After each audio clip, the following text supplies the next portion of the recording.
Holy landlubbers, it's me, your Captain Vasco speaking. Hello, welcome. If you're just joining us this Halloween season, welcome to what I suppose we could call the Kathy Rain Show. Also, listen to this for a second.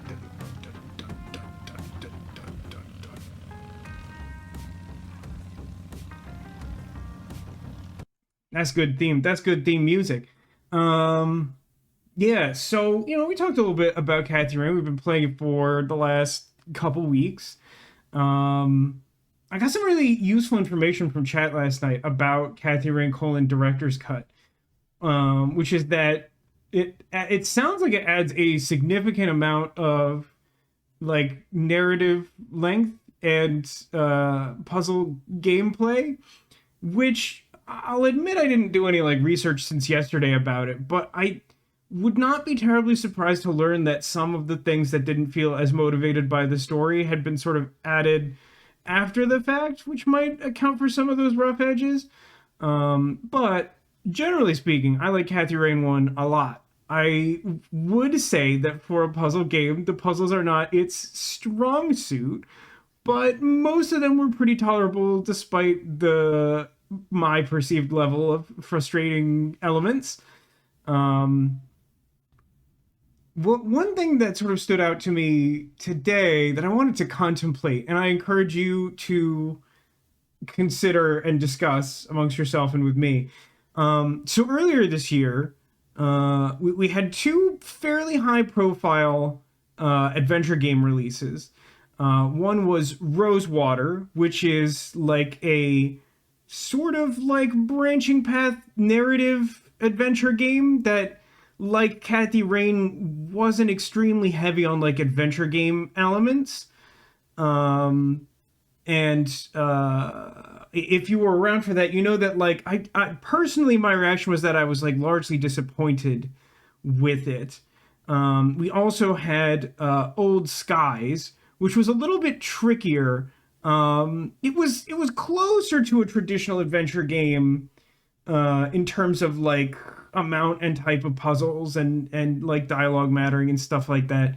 But despite the fact that it was like very time travel centric, I thought it made some like strong choices that weren't the type of thing I was used um, to incorporate the time travel elements.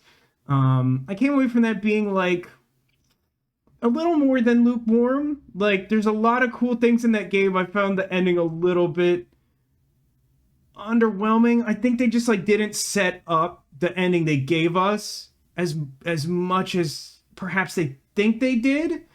I feel like with some not significant amount of tweaking, that could really be like a great game. I think it's pretty good. There's definitely good in it. And I think I would generally recommend it to someone who was like strongly invested in adventure games or um, time travel stuff. But like for someone who's a little more on the fence, I might encourage some discretion. So all that is a preface to this. I feel like I'm having difficulty gauging whether I'm being too critical of these games because like a lot of these are games I've been anticipating for a while. This was like a big year for games I was excited about, and a lot of them have felt disappointing. And in particular, I found myself reflecting on Rosewater. I feel a little guilty about that because I know the dev was in chat and I wasn't being like super positive or effusive, but like at the same time, like I honestly do feel like my particular experience playing that game was fairly frustrating. It was a really promising game, but at the same time, it ended up being a lot different than what I feel like was conveyed in like the trailers and the marketing and whatnot. Like, instead of it sort of being like an open-ended like Wild West adventure, it was kind of like adventure game Oregon Trail.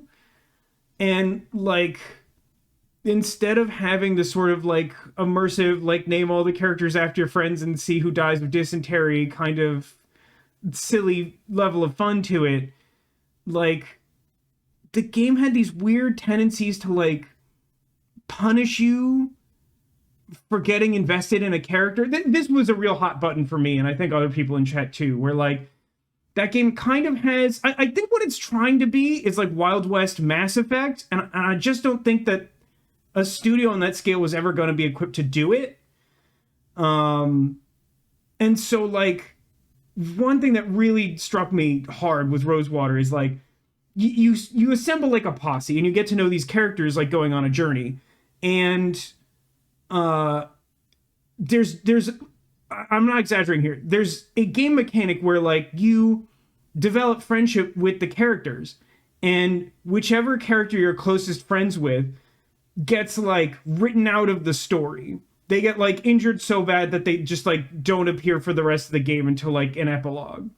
And like I was not jiving equally with all the characters. There were like two that I kind of liked, and the others I didn't like hate, but I like didn't strongly care about what happened. And so like I was kind of all in on this like healer woman in the Frontier, and I thought that was like a really cool thing. And instead of like the fact that I had invested my efforts into like trying to like befriend her and that sort of thing, and then like getting to like experience more of the story with that character, instead I was punished, and then I was like left with the characters I didn't care about, which like it just, I don't know, it really rubbed me the wrong way. And then like I kind of found myself disconnecting from the rest of the story, which like it was not bad, but it wasn't great. So the fact that like they kind of, in my opinion, like forced an emotional disconnect meant that like I think I had a tendency to be harder on the game overall. But I still do think that like it just kind of wasn't what was promised, and sometimes that's good, but like here it was just sort of like there were enough things that were like different from my expectations and that I didn't think like wowed me in their own right, that like my net experience was sort of like I didn't love it. But so, you know, like I had some frustrating moments in Kathy Rain 1, but like I still honestly found myself having a pretty consistently good time. And I'm trying to discern, it's not that I think I should dislike Kathy Rain more, it's that I would expect that I would, because I have found myself being so negative. And I'm just curious about that. I mean, I think a big part of it for me is that it wasn't trying to reinvent the wheel. I think a lot of games these days are trying to swing really big, and I totally get why. There's so much competition, even in niche markets like adventure games, that like people really want to stand out. But like Kathy Rain 1 is kind of just like, it's not a traditional adventure game in terms of the gameplay. It's relatively light on the puzzles, and they veer a little towards like mid-game blueprints for my personal taste. But like, yeah, I mean, I appreciate anytime someone will back my play that like I genuinely think some of those puzzles are real rough around the edges. And like, honestly, a few of those can like derail my enjoyment of a game. But like, even though the game doesn't try super hard to lean on like Kathy's like personality to be like, oh, like the whole game is about how edgy she is and like how much you relate to her or whatever. Like, I thought they did such a good job of managing the relationships of the characters that I like really cared about the important members of the like I don't care about Lenny. I definitely don't care about the sheriff. But like, I don't know, like they just like told a good story well. Was the gameplay my favorite thing ever? No, but like I think I'm more likely to excuse it because the story was like clean and streamlined. If there's anything I would have wanted from the end of the game, and this is very personal, it's not like I think they did something wrong, I kind of would have liked a little more emphasis on the concept of the ritual.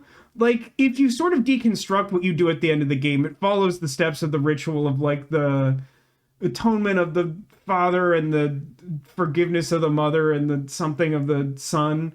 And like, I appreciate the symbolism of it, but like, I like, particularly being the climax of an adventure game, I think I would have liked a little more of like a direct connection between like the puzzle solving and that notion, particularly because the game had this interesting idea that like when you go into the like the Crimson Realm or whatever the heck you want to call it, that like certain objects can carry over as long as they have like a powerful connection between like two people touched by that realm. Like that was a cool idea, and I kind of felt like the end of the story didn't like do as much with that as I wanted. Um, and I think like even something like that would like really like skyrocket like my overall evaluation of the game. And again, I like that game a lot. It had some reasonably serious flaws, but the stuff it did well, it did so well. And maybe that's the key. Maybe they just knew their strengths and played to them. Maybe that's why it works better for me. Like I appreciate the experimentation of Rosewater. There's a world where like what they try to do with Rosewater just like knocks me over, like blows me away. And I appreciate the big swing there. It just, I think so much was lost in the effort that it detracted from the things that they were good at. Thanks for attending my TED Talk. I don't know if any of you care about this, but it was bothering me a little bit, and this seemed like the forum for it. I know that you won't be here long, Zacula, but I appreciate you dropping by. Also, hello, Neko. And we saw Mystery and Keen, and of course, the ever-present Demolition, along with my mom. Everyone say hi, Mom, in chat. On that subject, before we properly get started, my mom came over with an assortment of small squishmallows. Like she found like a Halloween assortment that was on sale for an amazing price, and she just brought them over today. And I want to show you one in particular. I didn't want to put it on display because I already picked a theme and it doesn't fit the theme, and it's so cute. I would have felt bad people guessing it and then it wouldn't have a Squirtle. There's a hint for you if you really want it. It's a haunted house. Her name is Yvonne, and she is like chubbed to the max. She's so chunky. She's like so overstuffed in the best possible way. I absolutely love her. She's so cute. She's got like a little spooky tree with like a glowing jack-o'-lantern. There's like a spider on her and stuff. She's even got bats on her back. Like, oh, what a absolute unit. I love her. She's so good. She's very fluffy. She ate so many gingerbread houses she became one. That's so true. Need one, my partner would go nuts for that. I think they make big ones too, but this is the only one. I've seen like photos of like a bigger one that I think might even be like a reversible one. I'm kind of dubious of the reversible Squishmallows, but she's so chubby. I'm not even sure like if you got another one of her, she might not even be as good as this super chubbed up one. So I just needed to share that. Okay, cool. That didn't take as much time as I thought. And I honestly think that my discussion, I've been really, like, it has been bothering me, like, how many of these games have left me feeling so negative. And I appreciate that Demolition had said something earlier that, like, he appreciated, like, the honesty of the emotional response or something like that. But, like, I don't want to be a negative guy. Like, I've been on a journey for like over a decade now, of like trying not to be so negative. Like I am naturally fairly pessimistic, and a lot of that comes from my battle with depression and feeling like I didn't have the understanding or the vocabulary or the emotional intelligence to deal with that. And so like it's been a lot of me trying to like assess my own triggers and be aware of the reactions I'm having to things and be conscious enough of them to like change and improve them, which is difficult. But you know, I've been so negative about games this year that like I've just been like, is this? Am I like? Is there more to this? But I think I might be onto something with this, like the developers playing to their strengths concept. Honesty is in all aspects the most noble of intentions and actions. I think that is true. I think I'd co-sign that. I am the sort of person who believes that, like, there is room in this world for white lies. Of, like, you don't necessarily need to achieve, like, a brutal level of honesty with all people at all times. But beyond that, I'm a very big proponent of honesty in, like, most remotely reasonable circumstances. But you know, I don't want to come across as like a rude dude. Also, you know, like it's always really easy to criticize a game when I've made none. I have so many ideas for games, and I doubt I will ever make one for so many reasons. But like, you know, I just don't want to be one of those guys who's just like, bleh, everyone's so dumb. But I know what I would do because I'm amazing. Anyway, let's head off to misclicked. We might have to mess around with volume. God, look how low music volume is, and it still sounds like that. That's crazy to me. Please don't default. Ooh, actually, one last thing before we game. Strong thoughts on the whole brutal honesty. Yeah, I mean, I think most times that brutal honesty is applied, it's actually just someone trying to excuse being unkind, which is legally distinct from white lies or whatever. It should be the case that beep is fixed now. I did various tests. I'm pretty sure it even saved my volume settings, which had to be done separately because Triggerfire is a great resource, and it's also a little bit janky all the time. A lot of people... I think a lot of people, the brutal part is way more important than the honesty. I mean, I think the average person employing brutal honesty, I think that tracks. Okay, good. We fixed beep. Let me know if, I'll admit, people were saying it was a little too quiet. I cranked it up by... I'm going to say a not insignificant amount because I was testing it against the mixer, and I think that this is roughly the volume people want. It might be a little loud, but I can tweak it. I think it's fine for now. Birthday? You know, I should have anticipated that, Zacula. I believe someone said birthday.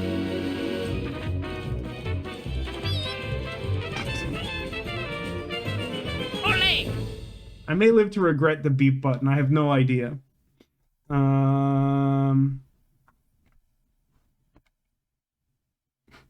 Beep boop. For me, at some point, even maintaining a level of decorum will lead to a dishonest environment in the long run.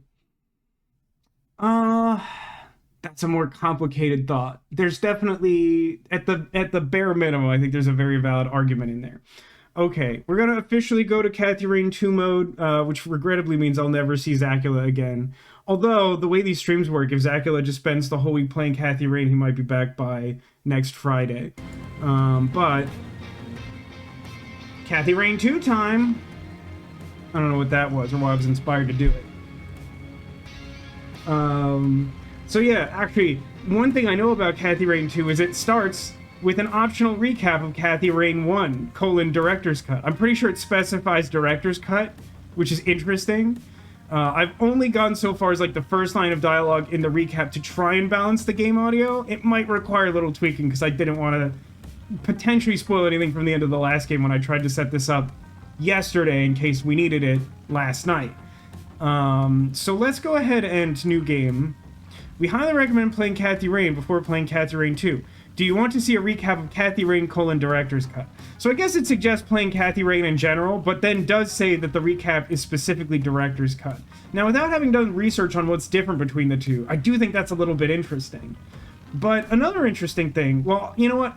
We'll do the proper recap, and then I'll talk about what I think is so interesting about the end of Kathy Rain 1. In 1995, my grandfather died in Conwell Springs, my hometown. Might still I be a returned little for the loud. funeral Let me after know. being away since childhood. Do I click? In 1995, I click the next one. I learned that my grandpa had been investigating strange occurrences surrounding a mysterious presence in the forest. However, something happened to him in the woods, putting him in a vegetative state for over a decade. To solve this mystery, I teamed up with Eileen Summers, my college roommate. A Christian nerd and a biker badass. It was a match made in heaven. She spelled roommate wrong because it should have a capital R. I know that, as far as I know, this chat is the only group that makes that distinction. Other people, I think, would just be like, roommates wink. But I'm like, nah. Roommates lowercase r are people who cohabitate. Roommates uppercase r are lesbians.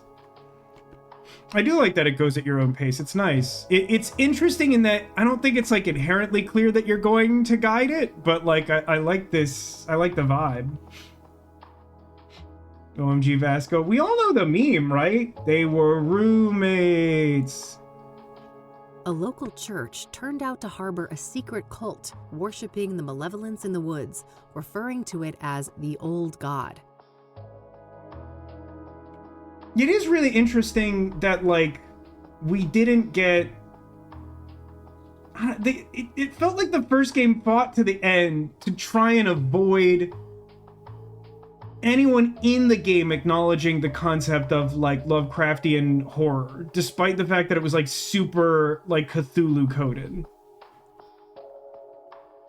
Yeah, but never mind. Are you concerned about my mom? I think I've made her familiar with the concept of roommates. You don't get that? Really? You don't get that vibe? I ship it. I'll be honest, I ship it. But like I said at the end of yesterday's stream, if they don't ship it, Eileen can call me because she's super my type. An endangered hallucinogenic flower, the red scythe, was somehow connected to the Old God's power.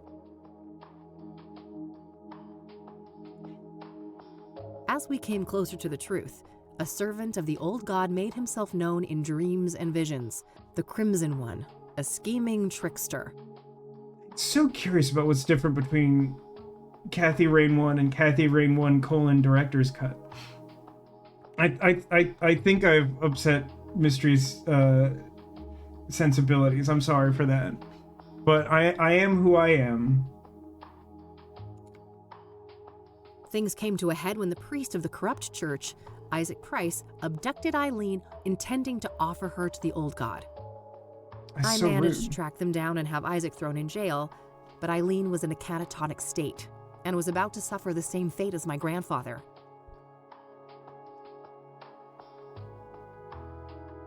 This was so distressing. Also, I know that Demolition had hinted that there are like multiple achievements in the director's cut that are kind of grim, and I didn't take a close look at them, but I got the impression that like one of them is just like tasering everyone possible, and I think that includes like unconscious Eileen or something, which is really messed up if I interpreted that correctly. You can't taser her right there. That's super messed up. I don't like that at all. They are roommates, and that R is capital. I continued alone and found my way into a great field of red scythes in the depths of the forest. The escalator is super funny. I descended into the Old God's bizarre realm, a place straddling the line between the physical and the otherworldly. I feel like this recap is really strongly hinting at answering one of my implied questions at the end of the first game. She says, maybe I identified too much with Kathy Rain and would never with a polar opposite like that. I mean, you know, that is a completely fair interpretation. I think that's valid. I ship it. The powers of that place tried to break me. My past trauma was manifested and turned against me, including my shadow, an evil doppelganger. They did a really good job. I mean, like, for one, and I feel like I honestly haven't said enough despite mentioning it multiple times. The art at least in the director's cut, I don't know how different it is from the original release of the first game, but the art is really, really good. And, like, I just love they captured some of these little moments, like the Eileen when you find her after she went comatose, and, like, when the duplicate mom vision like goes full vampire for a second. I defeated these foes and emerged back into the real world. As I left Conwell Woods, I set the flowers ablaze to eradicate the evil at its root. This particular photo of the Crimson Man does not seem like the most favorable likeness to his portrait in game. In my absence, Isaac Price took the coward's way out in his jail cell. Interesting. When I returned, Eileen had awoken. She was safe. It was time for us both to go back home. Okay, so let me just say real quick that something I found really interesting about the end of Kathy Rain 1, because remember, Kathy Rain 1 came out like several years ago, like 7-ish years ago, and as far as I know, they did not know for sure that they would be able to make a sequel to this game. I think it's really interesting the way that they left it, because as Zacula had pointed out, the game originally had the subtitle a detective is born, implying that this was like an origin story for Kathy Rain as a detective, which in and of itself doesn't hint even remotely at the ominous like Cthulhian horror stuff. And then this recap goes out of its way to like really emphasize that, which is interesting to me because I was curious. They leave it in such a way that like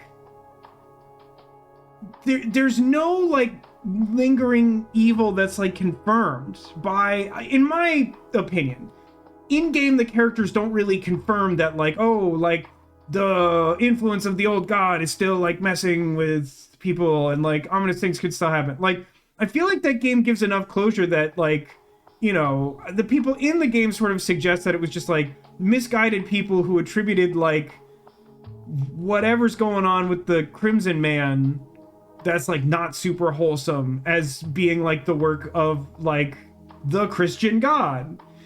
But like we definitely saw some supernatural stuff happening, like people's like souls basically leaving their body, and then like a doppelganger universe where our vampire mom tried to kill us and stuff like that. So like I was really curious because like unlike something like the Blackwell Legacy, whatever the first one was in the series, I think it's Legacy, but like unlike that series, it's not like she gains a supernatural power or like learns about like an entire like fantasy realm or level of existence that even something like Unavowed has. She just kind of like had some weird experiences, and so like she doesn't end that first game with like a directive of like, and now I will stomp out like supernatural evil in the world. It's kind of just like, and I saved my roommate / girlfriend and everything is fine. The end. You know, like it doesn't suggest that they don't keep going on adventures, but it doesn't specifically tell you what that would be like. And it does it in a way that doesn't even make it clear whether supernatural stuff would necessarily be a part of it. Now, I feel like this recap says, yes, it will, which is interesting. Anyway, let's go. This game is intended for mature audiences and contains graphic depictions of horror, explicit violence, suicide, and other disturbing imagery. Viewer discretion is advised. Press any key or mouse button to proceed. Interesting. I like that this is I like the way that this is framed, actually, where, like, it's a pretty standard disclaimer, and it's like, the game will not continue unless you consent by clicking a button.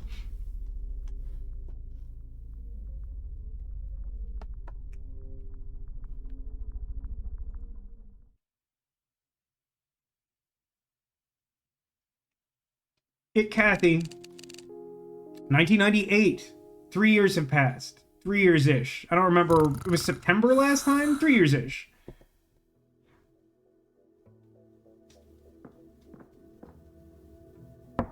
Ooh. We already have our own, like, office. Like, the name Rain is on the front door. I'm gonna immediately mess with the volume some more. I kind of feel like everything is still a little too loud. God, I don't want to turn the music off. It's so low, though. Let's give that a run. Hey, Jake, you're welcome.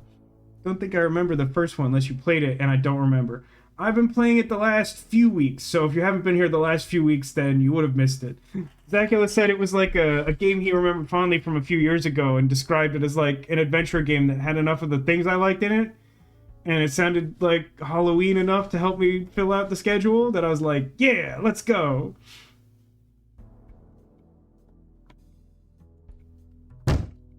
For fuck's sake. It's a hard R. Well, a hard R rating. I guess a hard R can be something else. Oh, she's so cute. Like, legitimately, I love the depiction of her eyes. It's very nice. Hey, kid. Oh, Lucas. Are you sure that's not Detective Dick Gumshoe? He looks like Detective Dick Gumshoe I'll use this knife.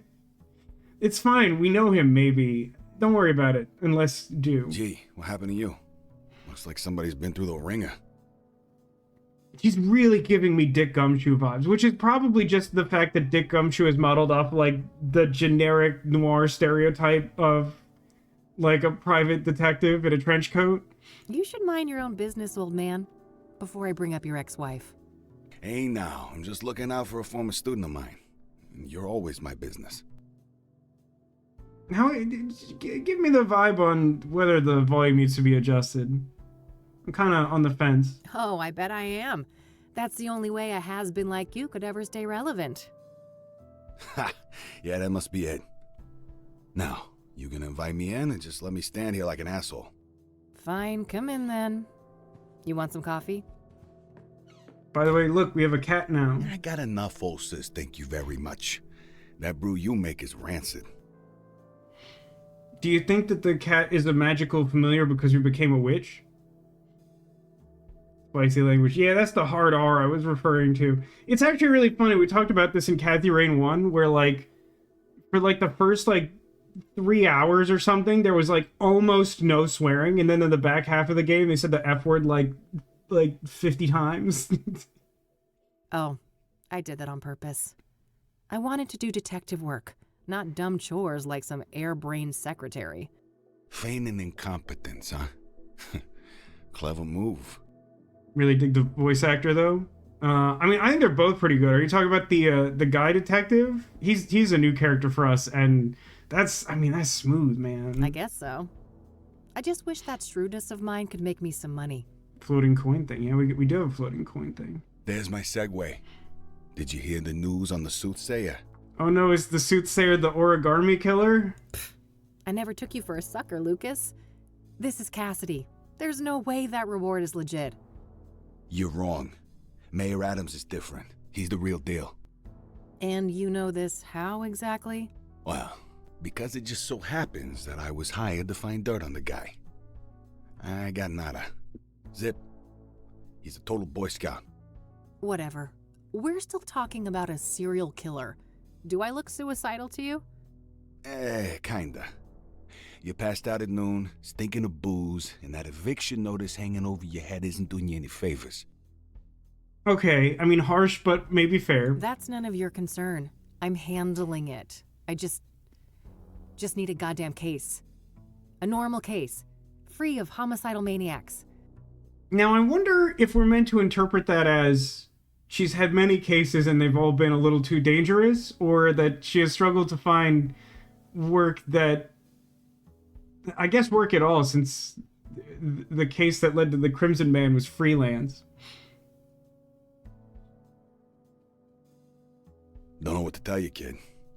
Things are looking kind of dry on that front, you dig? Oh, God. Please don't try to sound hip, Lucas. Your Dick Tracy imitation is cringeworthy enough. I mean, look at the portrait, man. I mean, the portraits in the director's cut of the first game are good, but like, look at how expressive that is. It's just, the art is so good. I really like the art in these games. I suppose you could always pawn off that bike of yours. Buy you another month or two. Cat knows what's up. Tell him, Mildred. Lose the Catmobile? I'd rather chop off my left tit. I don't hear that one every day. Portraits didn't change expressions in the original. I don't think so, right? I probably didn't pay enough attention to them, but I think you kind of just got like a static one for each character. I mean, they were good, but like, this is good. This is a nice addition. I may be a has-been, but I'm fairly sure that self-mutilation won't do you much good. Couple $100K, on the other hand. Wasn't expecting that comment from Kathy Rain. Yeah, I mean, she will surprise you sometimes with her level of spiciness. Even setting aside just the weird whiplash from like barely any swearing to like yowzers at the end of the last game, which doesn't bother me. I just try not to.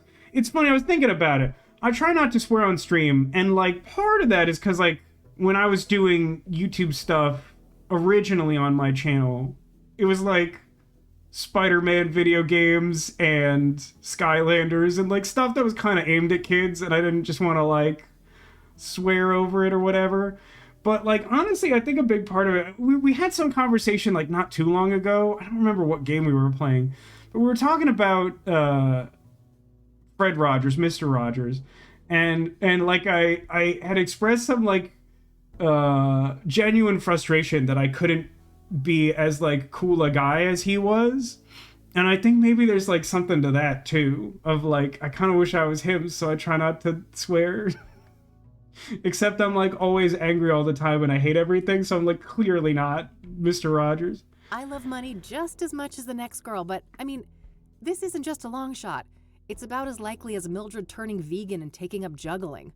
I'd pay to see that. Come on, one more case, for old time's sake. 50-50 split. How could anyone beat my rugged charm and your youthful vigor? Okay, my immediate prediction is that we're going to work together and this man is going to die. Lucas, we both know you're about as charming as a clown at a funeral. And the last time I saw my vigor was 3 tequila bottles ago. All right. I know what I'm beating. I'll drop it. Look, thanks for the tip. I might actually take a shot at that bounty, but you need to accept that we're not a team anymore. They're not a team. Remember that. We had a good run, but I have my own thing going. Look, see? My name is on the frosted glass and everything. I can respect that. You're not allergic to a little quid pro quo from time to time, though, are you? Now, that I can do. That's how the world works anyway. It's all just an endless circle jerk of quid pro fucking quo. Really stepped up the language for the second one, huh? Like, this is escalated pretty significantly. Jiggy says, I heard Mr. Rogers was a foul mouth off camera. Really? I genuinely find that hard to believe, but primarily just because, you know, the persona is so consistent. I don't know what the source on that is. I have some genuine level of skepticism. I don't quite see things that way, but my door is always open if you'd like to discuss the case. Sure. May the best woman win. You telling me I'd look good in a dress? Later, kid. Bye, Lucas. Is that an achievement? Can we get that man to wear a dress? We'll be so pissed when he looks really good in it. Our notebook looks a little nicer. It's not like I have anything better to do. I should have information on the Soothsayer somewhere in this room. That's such a peculiar thing to be true.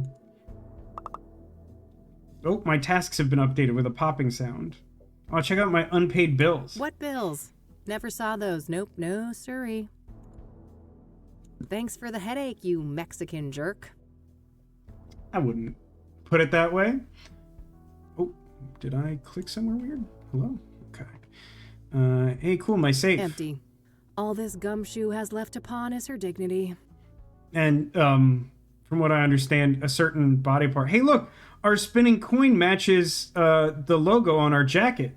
That's neat, isn't it? I probably wouldn't have noticed that if I didn't happen to put them right next to each other like this. Detective agency with its own logo. That's cool. Also, I'm pretty sure this is just like the Thundercats logo. Oh, my biggest fan. My biggest fan. Got him. As depressing as that is. Lol, Lamau. The city we're in, unfortunately. The city of Cassidy is an interesting name. Thundercats? Oh, good, the phone book is still here because it's 1998. Let's pet the cat. Who's the best fluff ball? Mystery says, I like the language shift, but I'm a New York weirdo. Makes me comfortable and trust the authenticity. I might be a cartoon of myself. I mean, I think there's nothing wrong with liking or disliking the level of crassness that we've exhibited so far. It's just it's merely remarkable to me that like we've gone from like almost no swearing toward the start of the first game to like comfortable with relatively hard swearing to whatever we've already seen. I like that this is an endless loop, by the way. Couldn't agree more. Meow. I bet I could pick up this camera I should and use grab it. this in case I need to snap some shots. Oh, does spacebar still work? Oh my god, it's just like the first game. Why are you like this? Did we learn nothing? I thought we legitimately learned a lesson over the course of the first game. Ah, brother.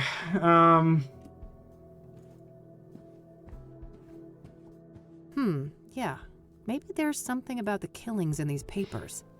Still in the 90s, right? Yeah, title card said May of 1998, which is like almost 3 full years after the first game. All right. I found a few interesting articles about the most recent murder.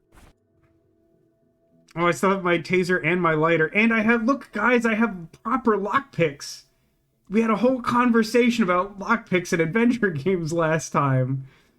I see that we've learned nothing, or at least have taken a strong stance. Either that or everything is going to be like Tumblr locks for no reason.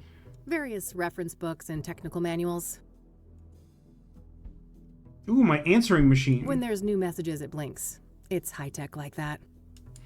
Well, I was hoping it'd be like Sam and Max, where like the start of every Telltale chapter had like goofy answering machine messages. When there's new messages, it blinks. Not just bobby pins, professional set. I know. So like we have reason to think that they'll survive more than one use. Take a look at my phone book. Handy for looking up people and businesses. Look at check the yellow pages for the Soothsayer. Huh. I wish it was that easy. It'd be so funny.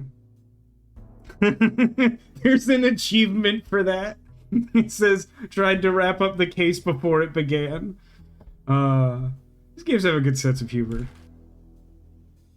Oh my god, who's this fellow? Who's giving me the thumbs up over here? Who's this lad? Outdoor gear. Camping, hiking, cycling, fishing. It's a friendly beaver. The Cassidy Tribune. Soothsayer targets best-selling author. Cassidy serial killer hits high-profile victim. At age 49, the one and only Deborah Sinclair was tragically taken from us. She was stabbed to death on May 8th in her iconic cabin. The chilling signature mirror left on the scene made it clear that she had come to yet another Soothsayer victim. Scrying mirrors. Someone has played Contradiction, I see, because that's the only thing I've ever seen a proper scrying mirror in. We are told by sources in the Cassidy Police Department that there was no sign of a break-in, and no items of value were stolen. The cause of death comes as no surprise. Acute blood loss caused by sharp force trauma. I've never heard the term sharp force trauma. Like, that sounds plausible, but I've never, to my recollection, heard it described that way. Who taught you about scrying? The game Contradiction. It's the only source I've, like, I know of scrying broadly in, like, a fantasy, like, context, but the only thing I've ever seen, like, proper scrying in is a full-motion video game called Contradiction, and, like, there's, like, some, like, weird ne'er-do-well character who lives on the edge of town and, like, paints mirrors black to, like, help people scry to go into trances as part of this, like, suspected cult in town. It's a really interesting game worth checking out. There's a very good chance I play it on stream at some point because I think it's very fun and funny. It's just a shame. The only thing I'll preface it with is that, like, it is clear that they ran out of funding and the game kind of ends abruptly, which does happen, but at least they put together an otherwise pretty good game.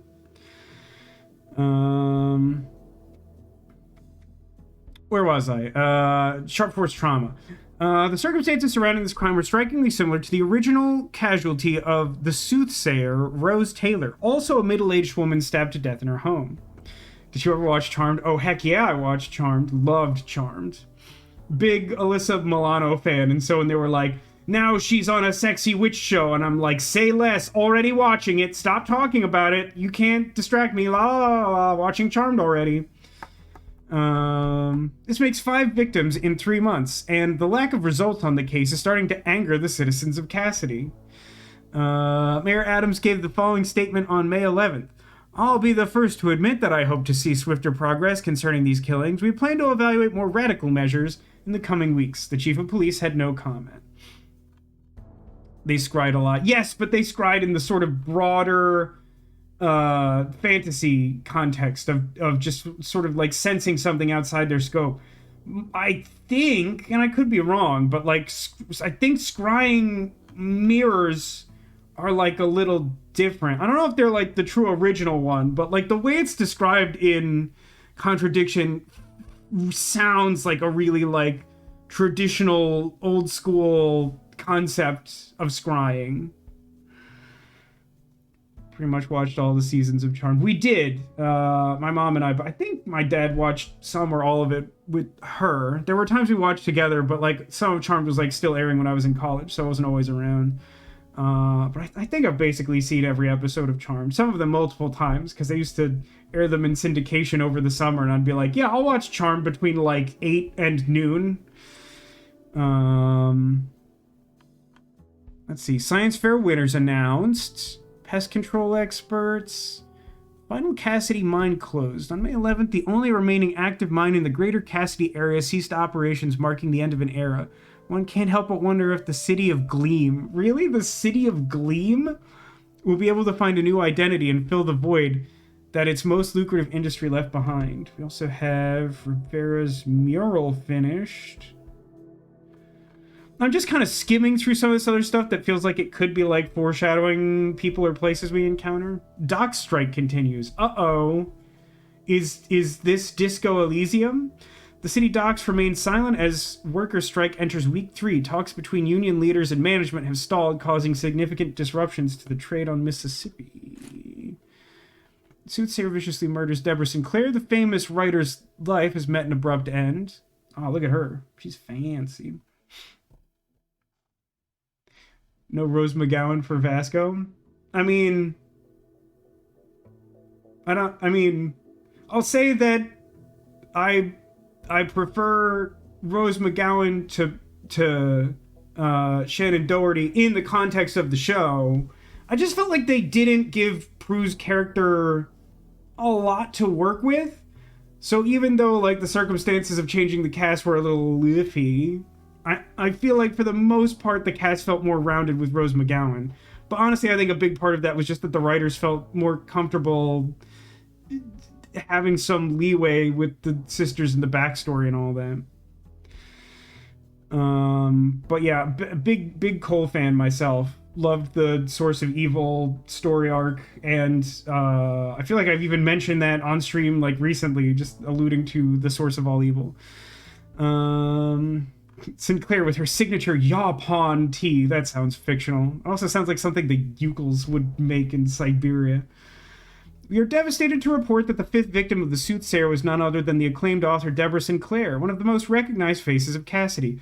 Loyal readers of Sinclair may realize that the previous victim, Jane Doe, was slain on the publication anniversary of Storm Chaser, one of Sinclair's classic novels. That is a really specific detail to expect people to care about. Unless, like, also the circumstances of the death, like, matched that book. Then it might stand out more.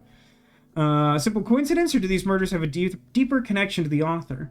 The murder occurred in Sinclair's famous writer's retreat near the border of the National Park. The National Park Service was first on the site and is currently in control of the crime scene. As the NPS lacks the necessary training and resources to conduct murder investigations, we should expect that the crime scene will soon be handed over to the Soothsayer Task Force at the KPD. This feels like a weird level of detail. I feel like this is a really, like, unnecessarily granular and nuanced handling of the minutia of the case. If they're not, like, handling the murder investigation, I don't know how important it is to, like, give, like, 2 paragraphs of lip service to it. Yaupon tea is an herbal infusion made from dried leaves of the Yaupon holly. Oh, it's a holly tea. That is interesting.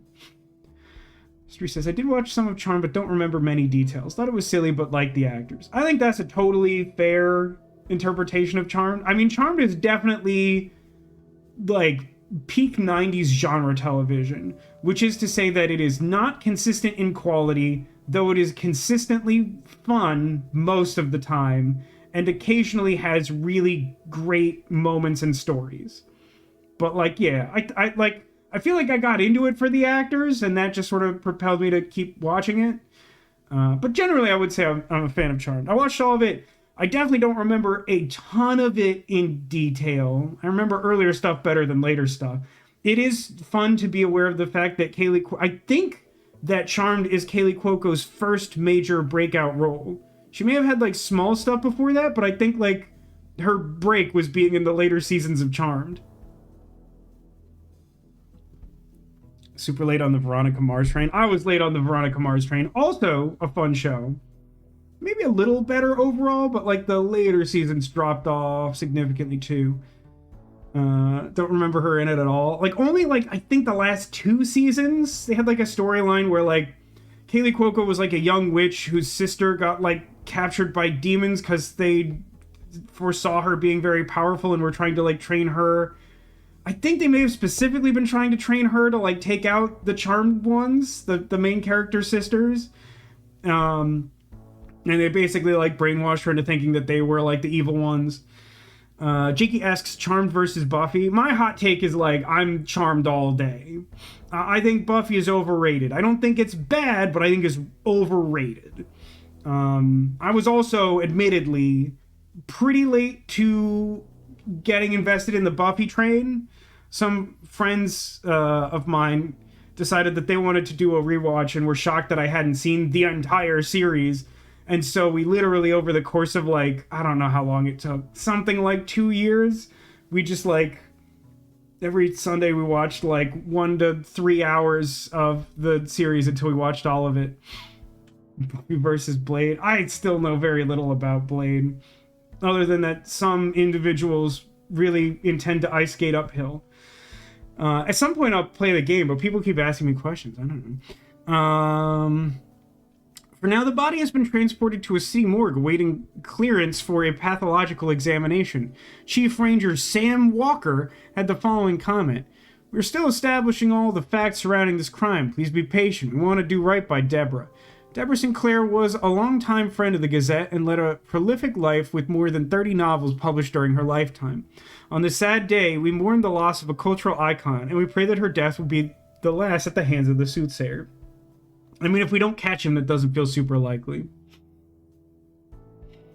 Kaylee Cuoco was then trying to pilot a spin-off, supposedly. That's interesting. I could definitely believe that, but because they ended up keeping her as a recurring character for kind of a long time, like definitely over a full season, it's a touch surprising. It's funny, somehow Reddit has been suggesting like the Charmed subreddit to me recently, out of nowhere, and then like one of those threads I did end up looking at, and they reminded me that there's like late in the series there's like a whole like mini story arc where they like do like a vague like Hogwarts thing, and I like just didn't remember that at all, but I think it was tied to like the Kaylee Cuoco character because like she was a young witch who like didn't know her powers well at the beginning. Historic statue vandalized. The iconic statue in Founders Square was defaced last night with anarchist propaganda. It's interesting. A worrying link to the ever-growing sprawl, Cassidy's equivalent of Los Angeles' infamous Skid Row. Power outage. Marnie's Burgers.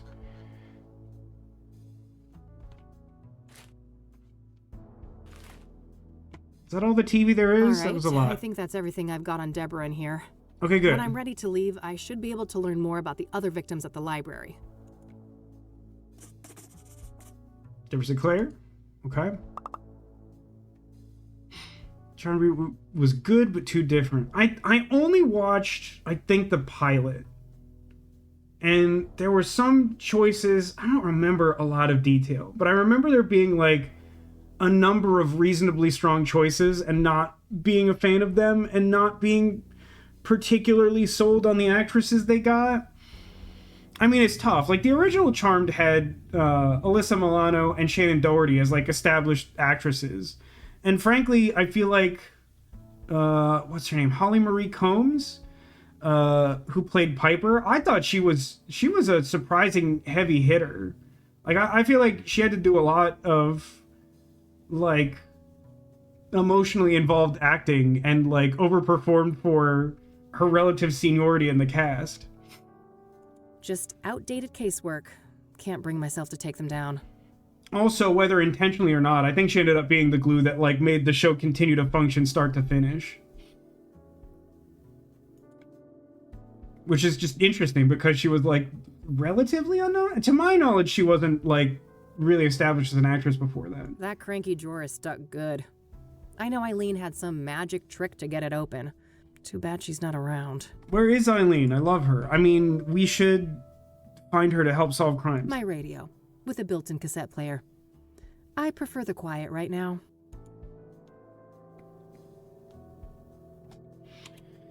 I've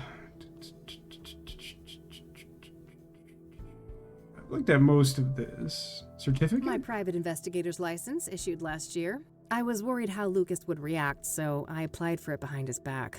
I couldn't have been more wrong, though. That old fart has been nothing but supportive since then. Outside? Nothing out there but a brick wall and a bucket load of misery. Miss Neko's comment, Buffy was one of her dad's hyperfixations. You would watch the full series at least once per year. That's fairly intense. I don't think I actually know your opinion on Buffy, though. Like, are those good memories, or are you upset about having to watch the entire series every year? She was on picket fences. I've heard of picket fences, but I don't know much about it. It takes a lot for me to not know basically anything about a TV show. I'm kind of psychotic. It's one of my special interests. Oh, she has one of those clocks. You know the one. Perfect timing. Very good. The lamp's name is Lampy. Guys, I love Lampy. And before you ask, I'm not just saying that. How's it hanging, Lampy? A little to the left, it seems. I better put that away later, for Mildred's sake. That little rascal has proven that, yes, cats can get drunk. I wish, but if I don't shape up and get some work done, I'm gonna end up sleeping somewhere way less comfy. Lampy and the lamp from Sam and Max need to meet up. Which lamp from Sam and Max in particular? Why am I not thinking of it? For some reason, the thing that's coming to mind is the blacklight flashlight and Hit the Road. Kathy will automatically go to bed when you've completed all daily tasks. I better not open that. Wouldn't want the mold to spread. We've contained the threat in the fridge. Oh, wait a minute. I don't have a plant to pour my coffee. What am I going to do with myself? Ugh, don't make me hurl. I'm way too hungover for coffee. Well, actually, this kind of reminds me. One thing I wanted to ask, and I know I've played like none of the game. It's fine. We're all talking. It's fine. You know, I feel like in the past, Demolition in particular sort of led the charge of like comparing protagonists of various games. And I'm just curious, like it's been a while since we've like had a check-in on our various like characters from the many games we've been playing recently. Who are some standout memorable characters that we haven't discussed in a while? Oh, the lamp from Ghost Trick. That's a good lamp for sure. Nico says her opinion on Buffy is mixed. A bit salty on how much we watch it, but my perspectives on the characters flipped. As a child, I loved season 6 and loved Spike. Season is so dark and sad, and Spike is abusive. Yep. Xander's a total jerk. Yep. It's funny. I think I am quote unquote victim of the fact that like I did not really watch. I'd seen like a couple of episodes, but I didn't really watch Buffy until like, I don't know, like 2013, 2014, something like that. And like to me, I felt a profound sense of frustration because like, to use more TV parlance, I myself, and I think the people around me, typically consider me like a Chandler from Friends, like the funny guy, which, you know, pros and cons, not the worst thing for people to think you are. But like, Xander is like that archetype in Buffy, and like, he rubbed me the wrong way like the whole time. Like, I basically never thought anything he said was funny, and he made me annoyed a bunch of the time. And like, I know that at least, you know, like, nostalgic terms, a lot of people like thought he was like fun and relatable, but like I think I was just like in the mindset of a different era. Like watching the show, I'm like, I do not like this man at all.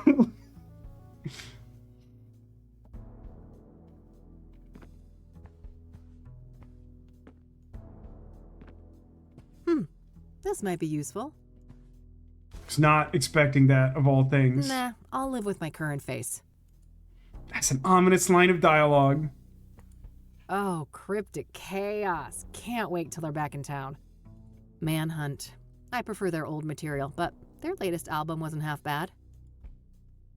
Maybe later. The red one goes better with this set. I shouldn't need to bring that. There's storage on the bike if I need it. My walk-in closet. It's a real mess in there. I better not open the door, or I'd risk spilling all sorts of shit out here. Yeah, exactly. Neko says, like Xander as a kid, but hate him now. I think that's the thing. Like, because I didn't experience Xander when I was younger, I only have to hate him. Yeah, he was super crappy to Anya, who, like, despite the whole background to her character, I think, like, towards the end of the show ends up being, like, one of the more reasonable characters, which is wild. No time to do the stupid dishes. I've got a case to solve. I don't feel like we've committed to solving the case. Oh my god. I need, guys, I need to leave. I can't look at any more hotspots. This is too many hotspots.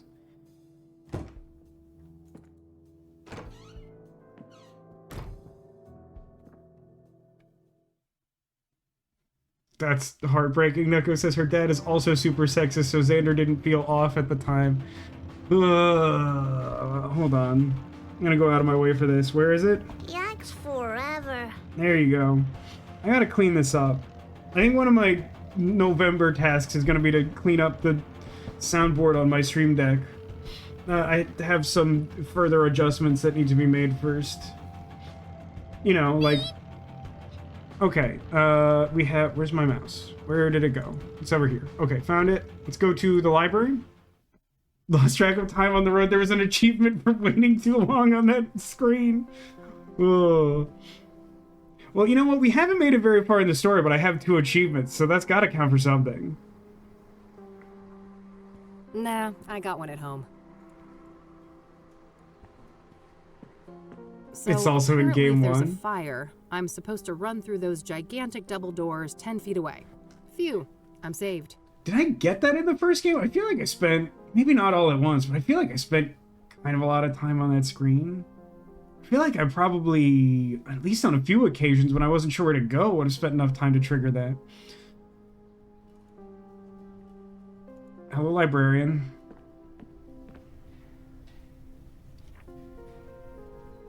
Hi, I need some help, please. Of course. How can I be of assistance? This man is a werewolf. I regret to inform you that this guy is a werewolf. I'm looking to find some information on the Soothsayer. Ah.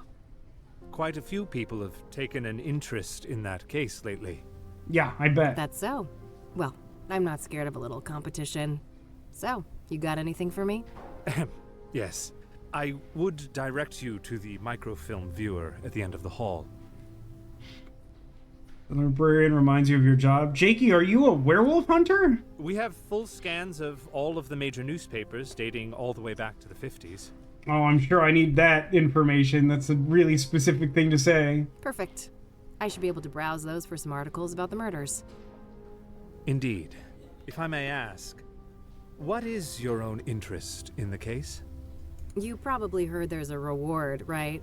I'm a PI, and money is tight, so... Tight? I see. I suppose we each have our own ways to make a living. That's exactly what I'd expect a werewolf librarian to say. I'm sure if Zacula was here, he would disagree with me. It's probably not fair to say these things when I know he's not watching, but maybe someday he'll watch and he'll have an episode and need to talk to his therapist because I don't know what's going on. Anyway, What do you know about Deborah Sinclair? Quite a bit. Do you have a more specific line of inquiry?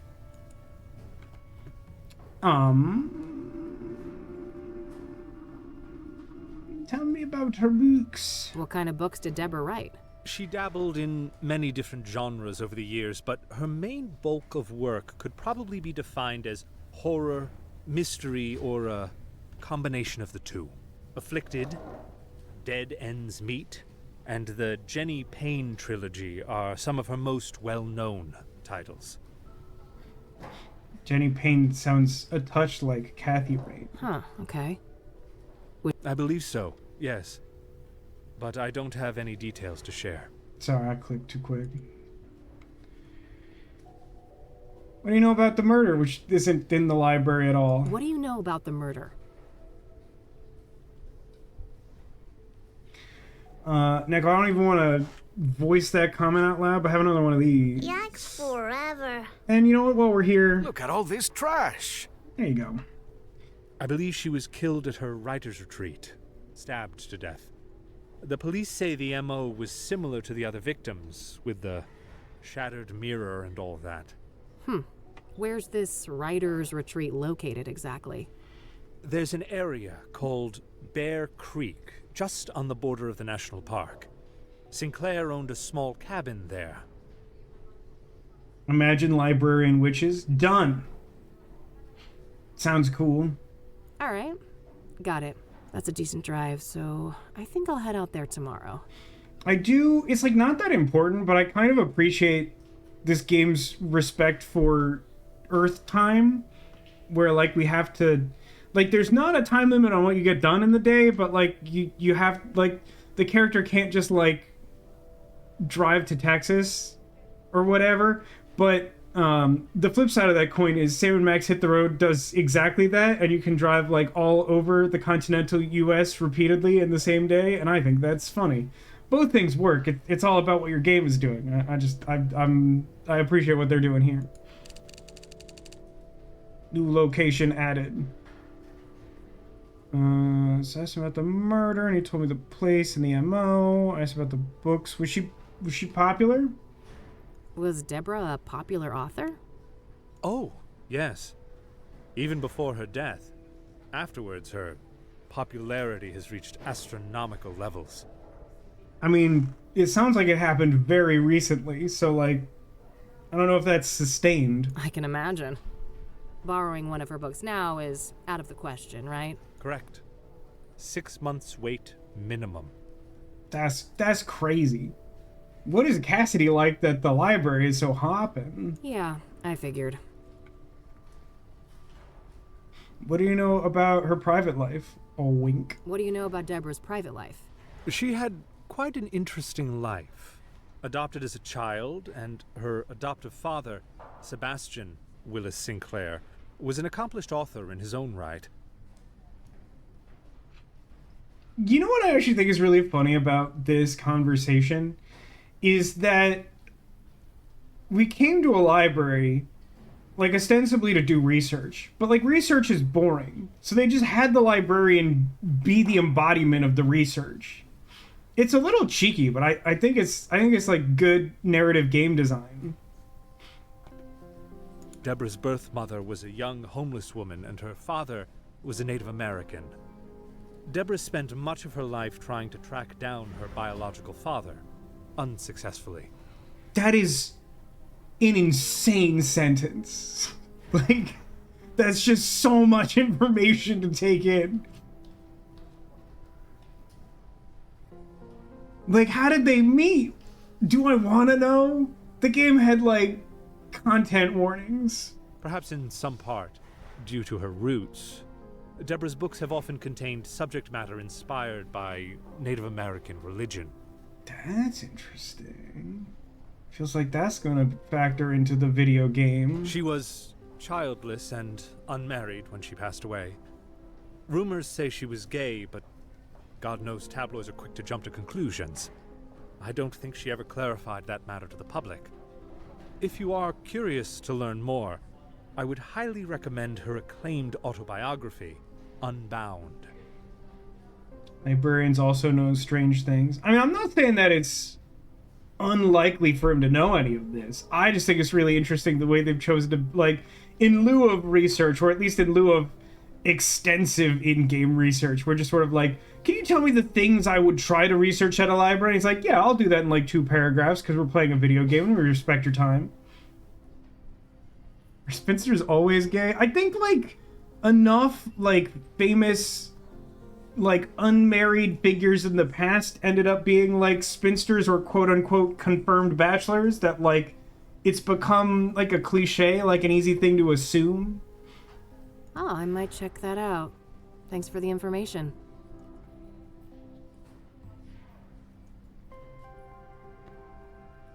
Is this a hint button? I probably don't want to press it. I don't have any phone numbers. Or maybe it's just because I'm still technically talking I'll to come him. back if I have more questions. Very well. Good luck. You can rent one of those if you lack a fixed address. Let's hope things don't come to that. Is that a normal thing for libraries to have? Is like P.O. boxes? I've never heard of that. Is that a real thing? A bunch of magazines. Mostly celebrity gossip, it looks like.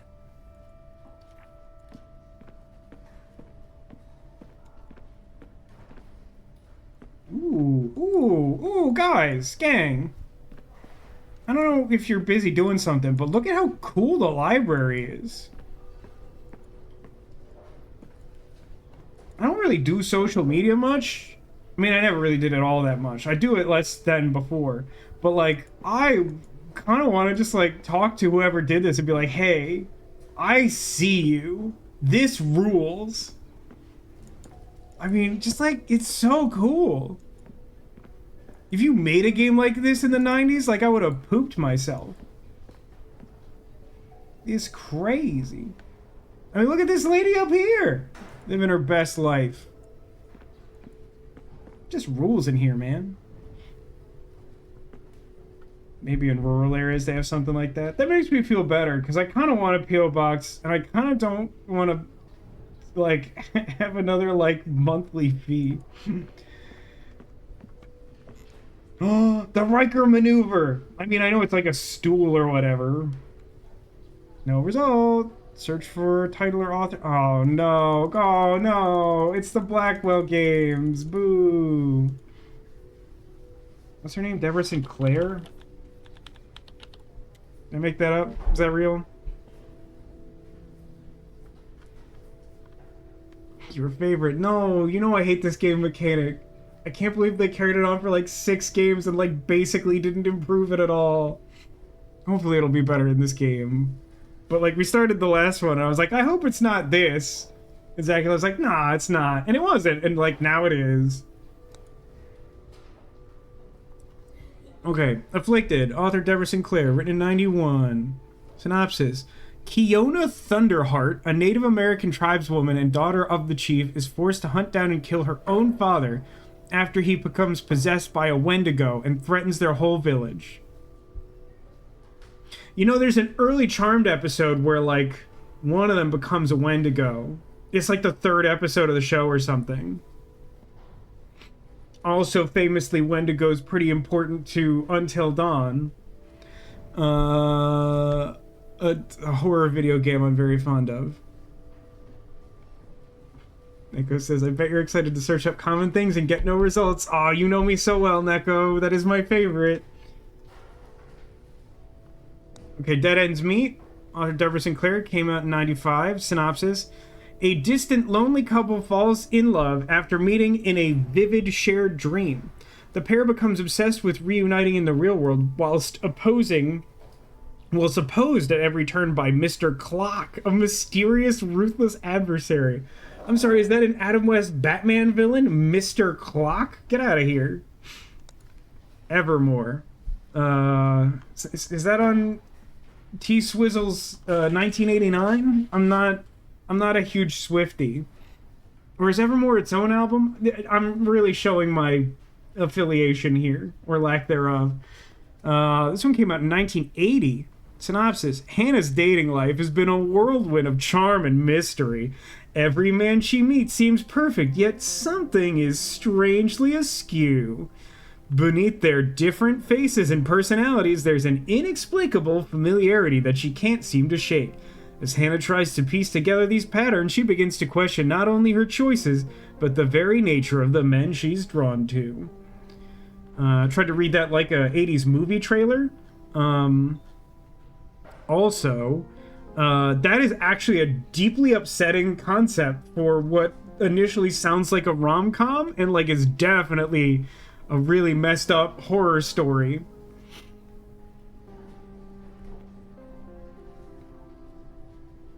The one mediocre Wolverine. What's the mediocre Wolverine game?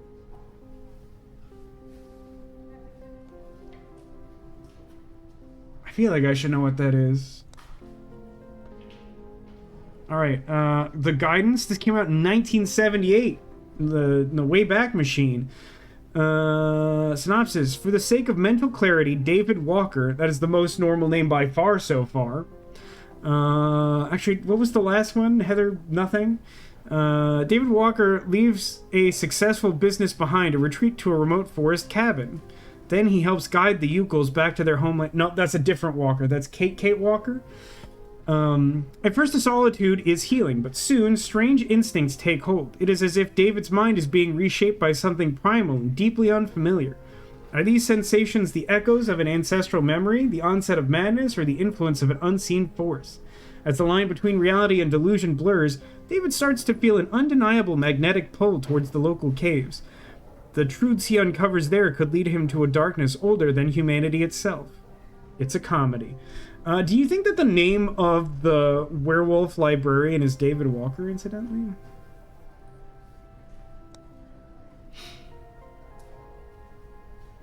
Oh, like an actual, like, capital W Wolverine game? Wendigo is a wintertime boss with electricity. That's interesting. So I have what I'm going to call a mild criticism of this game so far, and definitely some amount of this is self-inflicted. There is a lot of reading available right away, which is a little rough. I think a high percentage of puzzle and or adventure gamers are gonna like to try and take in what feels like useful information right away to help like comprehend the world and puzzles. But between like the articles and the background on the author and now like reading about the author, it's like a lot of like not gameplay, which is like fine. I think I'm making it worse than it is by like streaming and trying to interact, but like it's just like a lot of not doing anything. Okay, that being said, Stage Fright, Jenny Payne Trilogy Part 1. This was 1985. Synopsis. Jenny Payne, a traveling magician and illusionist, solves crimes around America using deduction and trickery. That sounds like Gray Matter, kind of. Anyone remember the video game Gray Matter that I really wanted to play and ended up being extremely medium? Don't regret it. Had a good time. I particularly remember the, like, gothic male protagonist's fondness for his deceased wife's bottom. This game is text heavy, like super. I mean, so far it is. Maybe it's only the beginning of the game. I don't know. Okay, Theater of the Absurd, Jenny Payne Part 2. Also, like, a good subtitle from my experience playing this game so far. Deborah Sinclair, 1989. Synopsis. The second chapter in Jenny Payne's saga brings her to Europe to investigate her family's mysterious and dark past. I assume party tricks are involved. Jenny Payne III, Final Curtain, 1993. Synopsis. The stakes are higher than ever with Jenny Payne locked up in jail and framed for murder. Can she escape, clear her name, and stop the murderer from killing again? You know, it started sounding like a Hallmark romance trilogy until that third one. Storm Chaser, 1987. Synopsis. Storm Chaser is an epic tale of a Native American warrior who sets out on a great quest to save his tribe from American settlers in the 1800s. Reasonably straightforward. You don't remember that guy? And it's fun. Like, you just, like, go in the bathroom as that character, and he's like... I think he says, like, something... Like, the toilet reminded him of his wife, or... I don't know. He said, like, a bunch of things in the bathroom reminded him of his wife, and I kept teasing him for it, because it just sounded like he... kept thinking of her butt. I don't I mainly remember it because like I was playing that game around the time I will occasionally get like an annual check-in from my ex-girlfriend around Christmas, and like she asked what game I was playing and I described that to her and she's like, weirdly that sounds interesting to me. Or something like that. Okay, we're almost at the done of this reading list. I'm losing my ability to speak. I'm doing so much reading. Thorns of the Wild, released in 1983, synopsis: three estranged friends are compelled to reunite in their hometown to confront the haunting memories of their childhood. Soon questions arise. Was the old gardener lady called Nettles truly a witch? And what actually happened when the fourth member of their group, 8-year-old Johnny P, mysteriously disappeared? And the truth is darker than any of them can imagine. And they will all come to learn the true reason why they were summoned there. This starts to sound like that clip I loved. That's like all the weird questions that Jonathan Frakes asked in Beyond Belief Fact or Fiction. And what of the chocolate chip cookies? And why did the boy suddenly start speaking Chinese?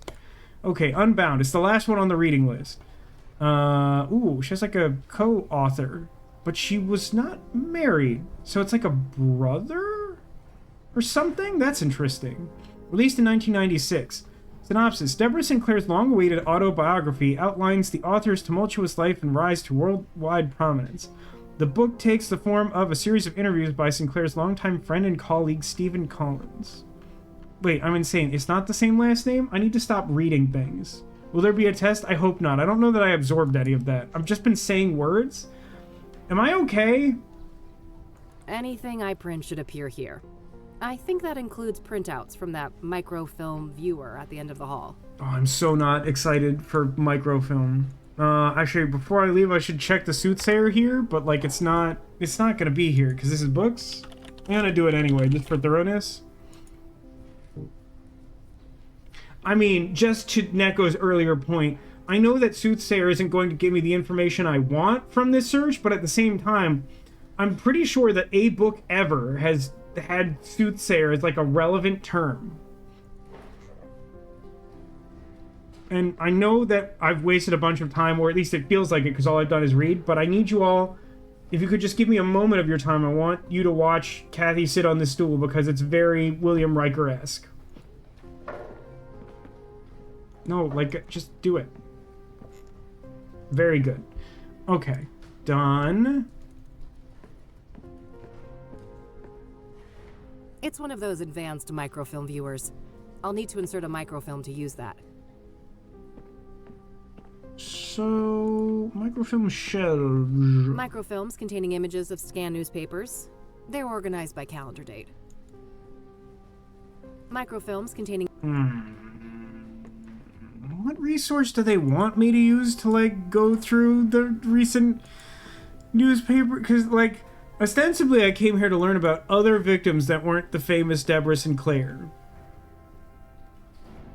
I understand I could do that by going through this, but I'm not sure what mechanism the game wants me to interact with / what state they want me to fulfill before I can, like, look for recent headlines. The fact that the stool has no back is a little annoying. It's very annoying to me. It's one of those advanced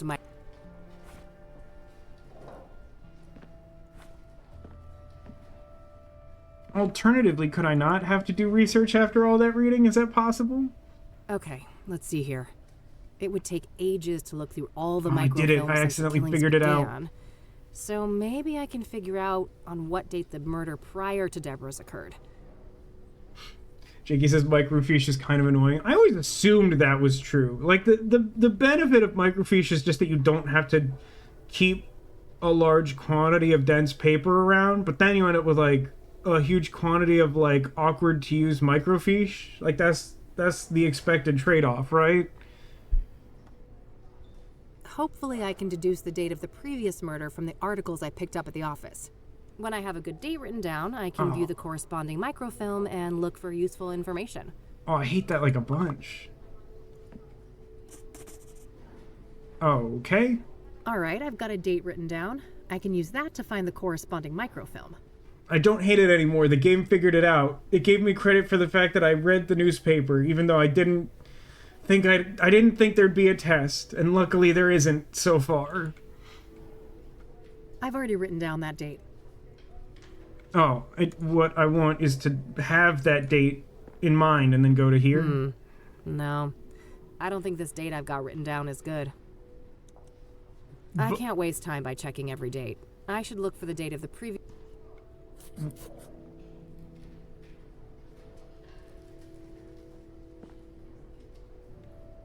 What? I think I understand the implication, but it's confusing and annoying.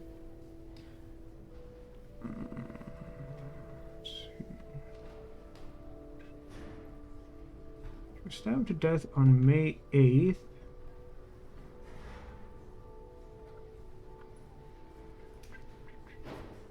Oh, wait a minute. No, I know what I need to do.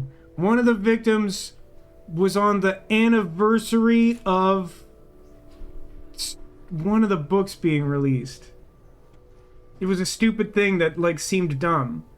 The previous victim, Jane Doe, was slain on the publication anniversary of Storm Chaser. What an idiot. What a stupid... Welcome to Kathy Rain, everyone. The puzzles are trying, and shut up about it. The puzzles are not our strength, but look at how rad the library is.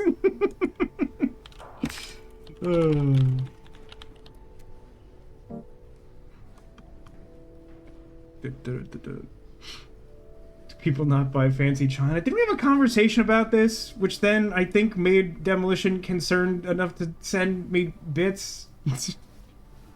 My mom said, fun fact, when I worked at Marshall Field's State Street store bridal registry, I looked up the details of brides who had registered decades in the past on microfiche. Relatives would call wanting to buy them crystal or china in their registered patterns.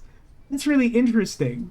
So, like, the store would just, like, continue the same, like, type of china, and people would, like, add to it and be like, oh, like, what did they get for their wedding? Like, let me expand their set. That's, like, genuinely a thing that I didn't know, like, happened. Also, thank you for the bits and the really generous trolling, Demolition. It just remained in mind because it was, like, on my dashboard for, like, a week of just, like, I don't know how we ended up there. Storm Chaser, the publication date was April 25th.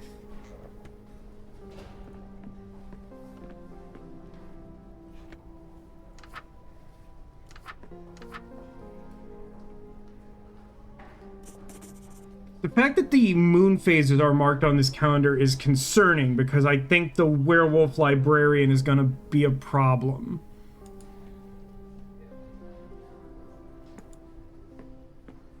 Yeah, this date should be good. I'll search through a week or so of microfilm, starting from the date I've written down. Hopefully I can find some useful information on the previous victim. Guys, I don't really give myself credit for much, but for one, I would like to point out that we are now technically playing this game. We have done gameplay that isn't just reading words. And two, that didn't take me as long as I might have expected, considering how historically bad I am at Kathy Rain. So, hooray.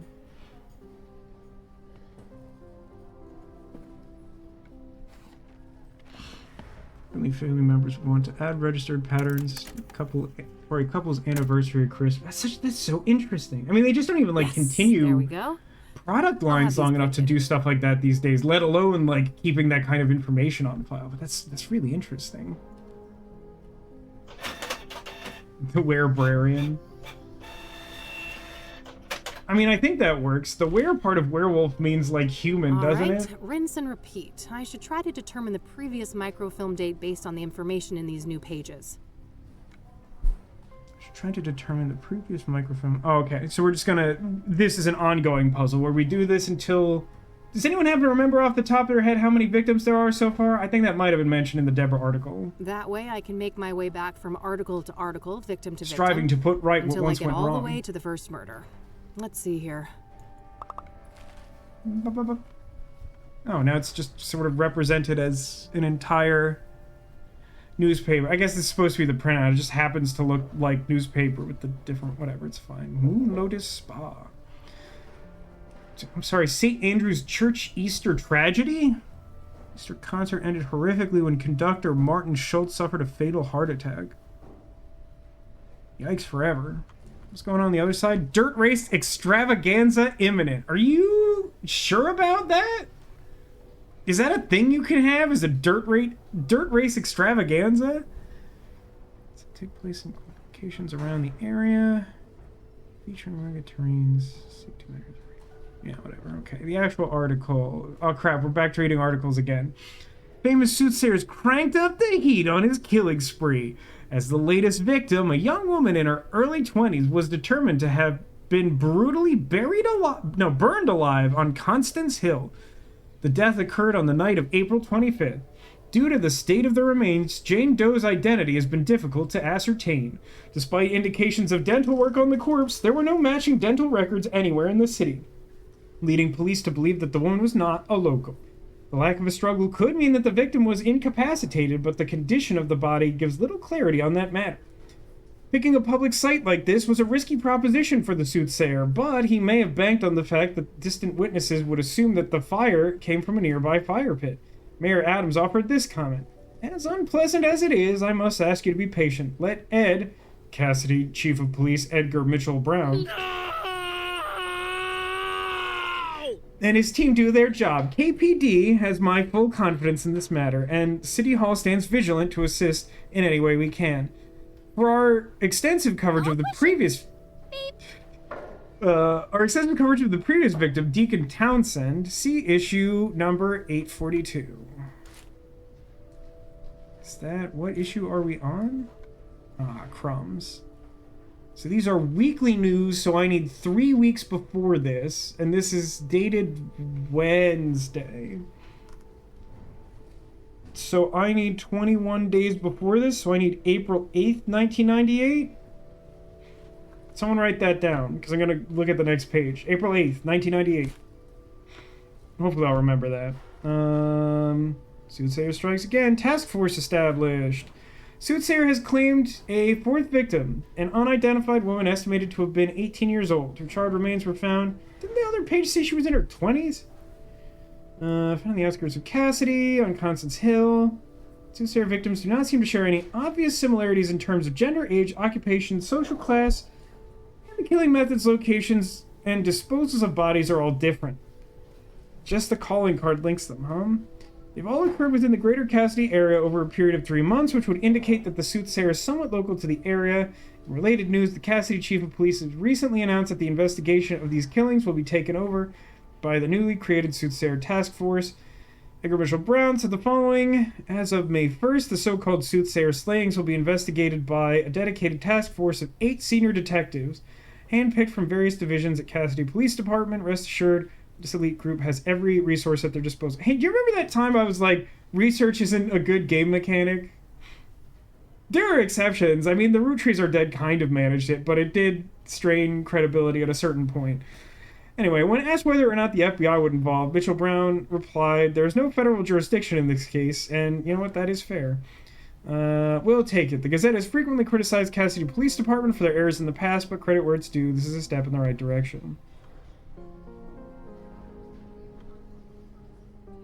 Tension at Town Hall meeting over amusement park revival. Town Hall meeting discussing the revival of the Lone Star Amusement Park took an unexpected turn. Listen, it's a horror game about the greater metropolitan area of a fictional city, and there's like a defunct theme park. Dollars to Halloween donuts. We're gonna end up at that abandoned theme park before the work of the werewolf librarian is done. What if there are multiple people for the killer? I mean, I think it's a very plausible theory. Like, the last game, even though we didn't really encounter that many members of the cult, like, there was already, like, heavy cult undertones. So, like, it would not be surprising to me if, especially considering, like, the recap of this game leaning so heavily on, like, elder gods and, like, Cthulhu stuff, that, like, there's just, like, a cult in town, and, like, each one of them is sort of, like, possessed to do the killings, and that sort of influences what the MO of the particular attack is. It honestly starts to feel very new Cyclops killer. Also, we'll probably meet this guy. What was that date? April 8th. Thank you. Thanks. Jane Doe, very helpful. I know where Constance Hill is, but that's a fair distance from the city. Better save it for tomorrow. For now, I'll put Jane Doe on hold and see what I can find about the previous murder victim.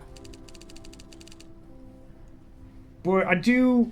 Listen, I'm not exactly having a bad time, but I do have to say I would like for the game to pick up, like, considerably once we're done the library research arc. I don't think that's an unfair request. This is a weird method of doing this. I forgot to pay attention to what this should be the right date. Founder's date. What Demolition was asking, so we could figure out what state this is. Okay, let's have a look. It's in a book, Reading Rainbow. What are we doing? Deacon, issue 842. I'm, again, pretty proud of myself for getting that in, like, one shot of just, like, it's a weekly publication, subtract 21, Bob's our uncle. I think it was February. Just, if you can remind me as I approach the end of yet another extended newspaper segment, and I'll try to pause for it. Soothsayer stages suicide of prolific deacon. We are sad to report that a third member... Oh my god, this is the third one. There's two more? That's so much. That's so much research and reading in the video game. We are sad to report that a third member of our community has been taken out by the so-called Soothsayer, who appears to be Cassidy's first serial killer. The victim's name was Benedict Townsend, fictional character. Our sources say that his death occurred on April 3rd. Okay, April 3rd? April 3rd. And that Townsend was likely murdered in a staged suicide by hanging. By the way, why is it that the journalists are, like, writing this information like it is a puzzle? Why are we doing that? Oh, why not just, like, give the dates? I mean, not necessarily the date of every previous one, but, like, I think kind of in this fashion is somewhat precedented. That, like, you know, you would mention, like, the last time there was a killing, or maybe the first time there was a killing, and you would just do it by date, right? Reading Rainbow is coming back. I do feel like I heard something about that. But it's not with LeVar Burton. I mean, I assume he's, like, executive producing it. It's like, his thing. But, like, who would they have as, like, the guy? With Michael the librarian? Is that, like, a... Are they doing, like, a Blue's Clues style, like, fictional person? Is that the vibe? Or should I know who that is? Am I out of touch? This would not surprise me. I'm actually shocked that it is not, like, 2 a.m. The reading is making the stream feel, like, insanely long. Okay, April 3rd, shut up. Townsend served as deacon at the King of Kings Catholic Church. Hang on, no, I know this one's wrong. I'm not a theologian or whatever, but I know enough from my Catholic upbringing that Catholic churches are all pretty much named after saints with, like, really specific limited exceptions. The King of Kings Church would not be a Catholic church. It would be some other kind of church, probably. An old congregation dating back to the early 1900s. He was a beloved figure in the community, well known for his voluntary work. Reverend Hugh Winters, fictional character, the pastor of King of Kings, had the following to say: "My heart aches for Ben's soul and everything he had left to give to the world, but I take some comfort in the fact that he's with the Lord now. And for the person or persons who did this to my friend, know that there will be a reckoning. Murder is a sin most vile, and God sees all." Michael Threets, a real person. Not familiar.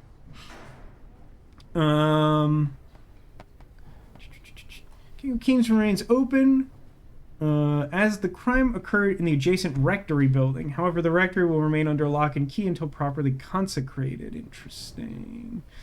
Proponents argue that the... Oh no, this is a separate article. Debate over reviving the Lone Star. This is the theme park. So, okay, they've mentioned it twice. We're definitely going to the abandoned theme park. Zacula in the future. Okay. Facility was closed in 94 after a series of accidents and lawsuits. Oh, that sounds bad. Series of accidents at a haunted theme park? And then someone in a rubber mask is pretending to be a monster? It's Scooby-Doo's heck up in here. There's also Wade Industries opens a new factory amid controversy. Factory complex in the city is open, promising thousands of jobs, but the anti-union stance has sparked criticism. Rumors of backroom deals, yada yada yada. Lobster bisque. Hey, the King's Bed, a regal choice. Oh, and there's more information on Deborah Sinclair. Book set for Hollywood adaptation. Making waves as her best-selling novel, Thorns of the Wild. Yep, you know what? I couldn't tell you which specific plot that was, Thorns of the Wild. My best guess would be that's the one where the guy, like, retreats into the wilderness and starts turning into a werewolf, but I have no idea. That's cool. Soothsayer linked to 3 murders. A serial killer on the loose? 3 killings in 2 months connected by a foreboding signature. Deacon Benedict Townsend, age 51, was found dead early on April 4th in the rectory at the King of Kings Church. The cause of death was determined to be hanging, but suicide has been ruled out by the KPD. An anonymous police source had the following to say. Somebody else was involved. The positioning of the body and other logistics don't add up for him to be alone. The scenario is eerily similar to that of Eric Holloway, the postman who met his demise on the ominous full moon night last month. God bless America. Fine. Full moon. His death was initially treated as a suicide, but later revised to homicide. Now the Gazette brings you the exclusive scoop. Both of these killings, as well as the brutal stabbing of Nurse Rose Taylor back in February, are linked by an object left at the scene, a shattered obsidian mirror. Yeah, that's the like classic scrying mirror that Contradiction talks about. These mirrors have been used since ancient times to see the future and communicate with the spirit world. Yeah. Like old school scrying. Not like new school scrying, like Charmed. Old school scrying. Does the Soothsayer responsible for these murders have a religious motive? Our source continues. It's a signature. The killer is no hack. He hasn't left any other forensic evidence that can be traced back to him. The mirror has to be deliberate. Townsend was a well-liked figure in the community, known for his charity work, and a longtime member of the church. Cassidy Chief of Police Edgar Mitchell-Brown gave the following comment. We're not classifying these as serial offenses at this time. We urge our readers to demand that the Chief of Police does due diligence, whatever, blah, blah, blah. Playborn in the heart of our city. Playwright Cassandra Beckett. This feels like this could come up. Okay, full moon. Full moon, gang.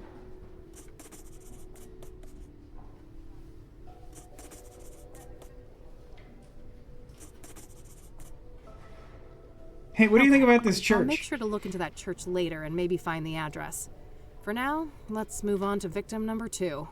Is that a Batman reference? I missed what that was regarding. Do you remember what you were asking about, Jakey? What thing might be a Batman reference?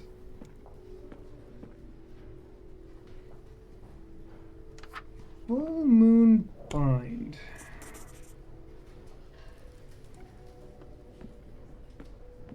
Ah, you're right. Statehood. It is February 5th. Have fun with that, Demolition. Yes, this should be the right date. Let's see here.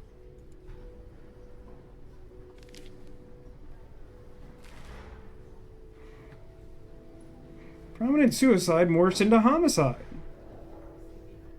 And I don't remember the Power Rangers being so dark. Initially reported as a suicide, the death of Eric Holloway on March 12th has been officially reclassified as a homicide. Since this public death occurred, multiple reliable witnesses have come forward claiming that the victim was pushed off the roof of the building at 4 Verdant Street. However, there are no detailed descriptions of the perpetrator, likely due to the limited illumination of the roof area at night. Wade Industries. I don't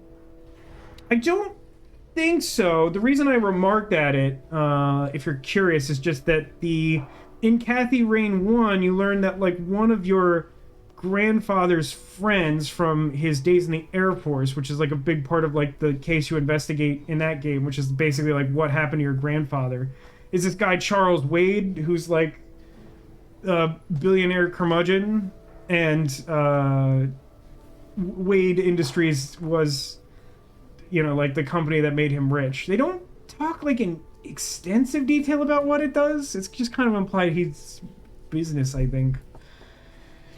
It's either South Carolina or Massachusetts. It's honestly shocking to me that there would be more than one state that has that as an actual date.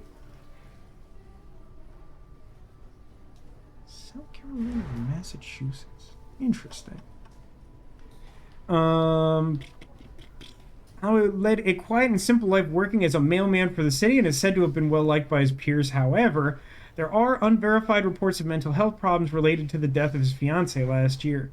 Police sources told us there are links to the brutal motel stabbing of nurse Rose Taylor on Statehood Day. My God, it was plot relevant the whole time. But we're reluctant to share further details of the ongoing investigation. Ooh, police raid on Cyber Shack. That's my favorite B-52 song. The police department conducted a raid on the Cyber Shack Internet Cafe. Look at all this trash. The operation part of an ongoing investigation into the sophisticated cyber attack that caused traffic chaos. So much stuff. I wonder how much of it is foreshadowing. Gonna skip Symphony in the Streets if you don't mind. One thing I do legitimately appreciate is, like, it actually does make sense to me that the articles would get longer, like, the more established it was that this was a serial killer. So the fact that, like, the second killer is, like, a 4-paragraph article, like, actually tracks, but, like, also makes me less insane trying to read all of this. On Thursday, March 12th at roughly 8 p.m., a 32-year-old man leapt from the roof of a 4-story apartment building at Verdon Street, instantly killing himself on the pavement below, making a grisly spectacle for neighbors and bystanders alike. Friends and neighbors claimed that the victim had struggled with the death of his girlfriend, but no suicide note has been recovered. Events like this reiterate that mental health and grief counseling should be a national concern, with more resources available for vulnerable people in crisis. If you or anyone you know is having suicidal thoughts, you can reach the National Suicide Hotline at 555-922-922, which is an exceptionally weird way to do a fictional phone number, in my opinion, but sure, whatever.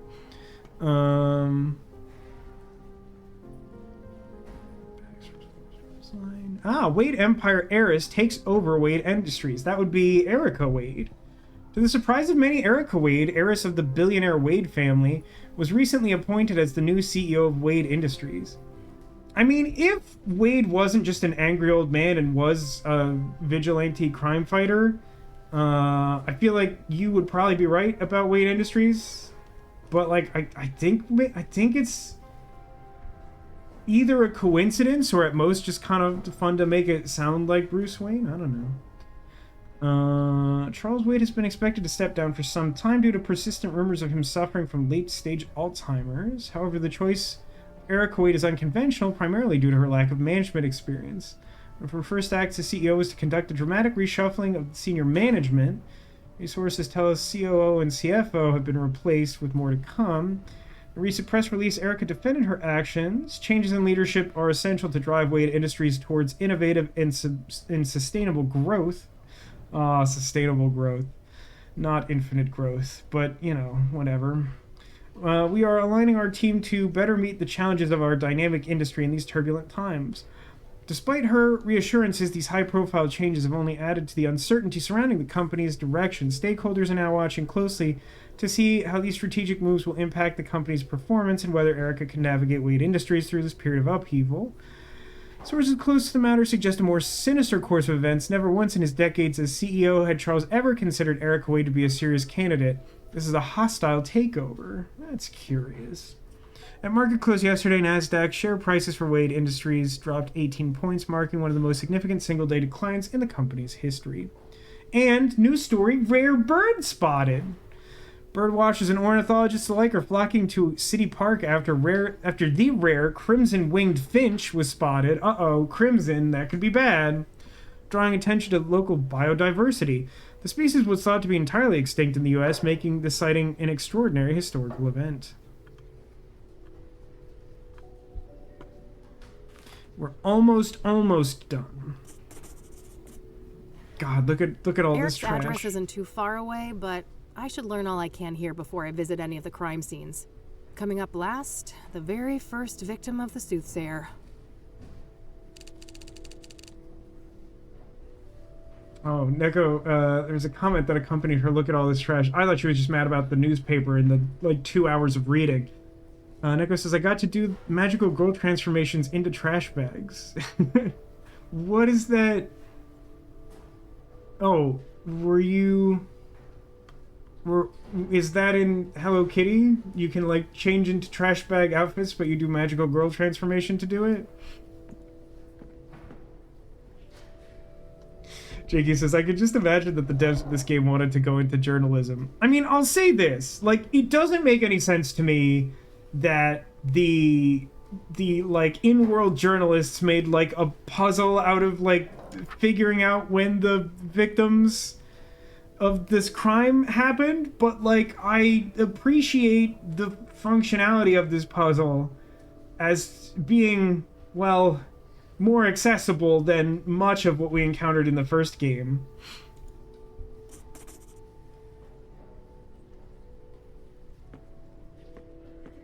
Yes, this should be the right date. Let's see here. I really hope there's, like, basically no more reading for the rest of the game. I'm crying on the inside. Okay. Satan is responsible for motel slaughter? A brutal stabbing occurred at the Azure Sky Motel on February 5th, and our sources now say that there's an occult angle to the killing, with some sort of artifact left on the scene. The husband of the victim was briefly detained but released a day later. Law enforcement claims that he remains a person of interest, however, and confirmed that the cause of death was multiple stab wounds to the chest. Also, this feels really important. KPD adds a new canine unit. The department has bolstered its crime-fighting efforts with an expansion of its canine unit. The new team includes dogs trained in narcotics detection, tracking, and public order tasks. These furry companions have become invaluable partners in law enforcement endeavors. The department demonstrated the new team's capabilities in a public event, highlighting their advanced training and strong bond with their handlers to an overall positive public reception. There was much rejoicing. Hacker disrupts the traffic system. It is interesting that there's some through lines of news. It's also actually really peculiar that they would time out to coincide with the same days that there would be headlines about the serial killings. I wonder if that is intentional and, like, the traffic jam is somehow related to either the killing or the escape. Mafia allegation and union activity? Wow, that is kind of weird.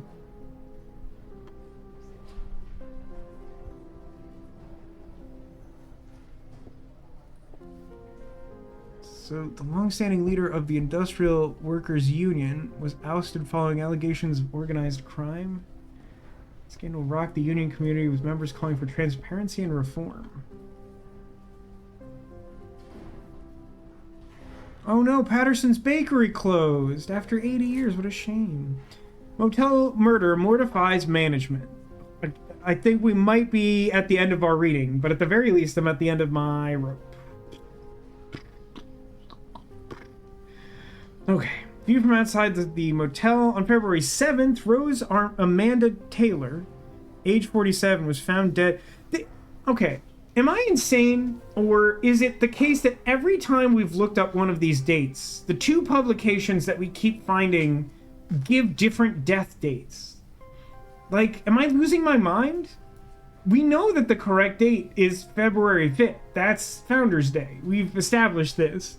But they're saying that she was found dead on the 7th. I mean, I guess it could simply be that they determined the cause of death was 2 days earlier, but, like, it seems like there's always a discrepancy, which is odd to me, that they would both deliberately handle them in separate fashion. I don't know, whatever. Found dead by Robert Tippett, the owner of the Azure Sky Motel. Taylor had been stabbed to death by an unknown perpetrator. Blood everywhere, like a butcher room, which I don't think is what people call it, said the owner wide-eyed, and continues to emphasize that this city is going to hell. You go ahead and print that. Make it a quote. so Vasco feels empowered to read it. Neighbors report hearing a commotion from the room, but that was apparently a regular occurrence, so no one went to investigate. You'll love to see that. Taylor is survived by her husband and 2 children who have declined a request to be interviewed. The husband was briefly detained, but is no longer considered a suspect. If you have any information about the murder of Rose Taylor, please contact the Cassidy Police Department at a phone number that I hope it writes down in my copybook. Dreamers Express is rolling out. Oh, Deborah Sinclair, book signing, big success. Saw a massive turnout for the recent book signing event. Sinclair's recent novel, Midnight and Me, was that one of the ones on our list? I feel like it wasn't. Has captured the hearts of readers nationwide, and the event held at Cassidy's legendary bookstore, Pages and Tales, not only highlights Sinclair's rising popularity, but underscored the city's growing literary scene. Okay, that's hopefully all the gosh darn newspaper there is.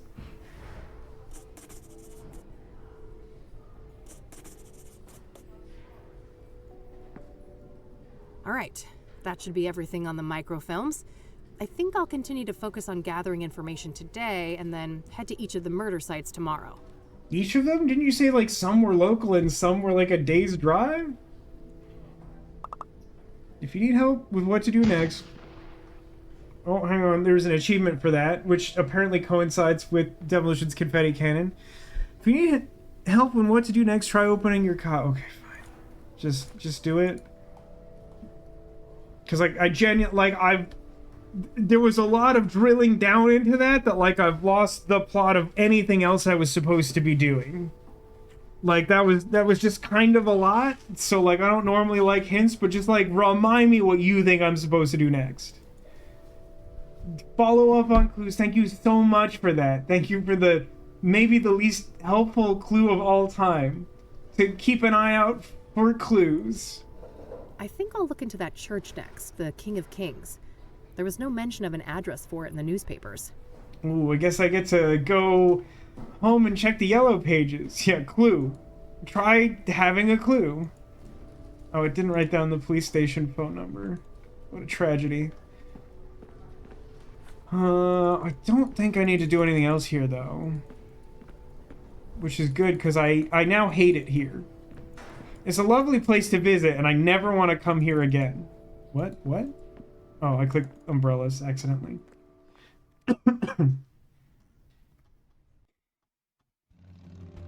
Tell your friends it was nice to meet them, but I hope I never see them again. I know you're thinking, Shel Silverstein? Nah. It's the Chainsmokers.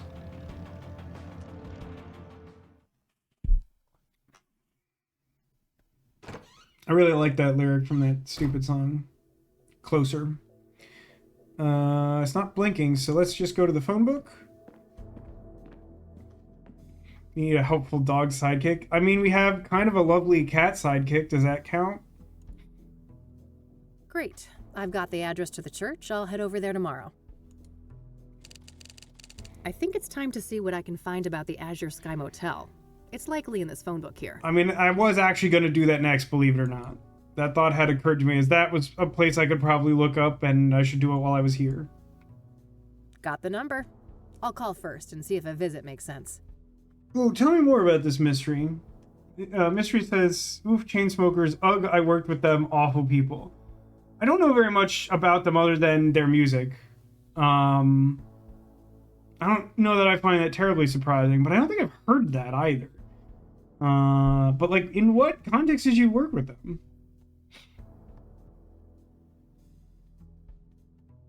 Or do you just mean people who are chain smokers? Because I'm talking capital C Chainsmokers, the band. I'll call first and see if a visit makes sense. God knows I have to be careful with those last drops of gas left in the bike.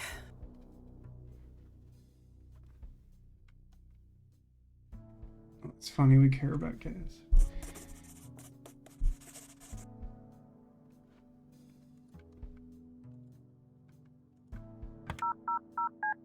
Oh, look at the little animation of her dialing. Magnificent. Huh.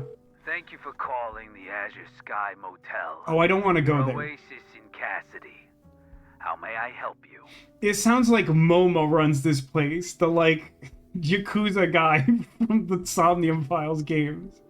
Oh, and by the way, if you're not already on the Discord, I posted an article I found today where they interviewed the director of No Sleep for Kaname Date, and like it gives some context for like why the project happened, and like really strongly hints that like they want to continue using that IP and just sort of like separate it from Ushikoshi having to like work on it full time. Like, I think he doesn't necessarily want to make those games forever, but I think the studio is like happy with the IP, and so they're just gonna like move forward with it.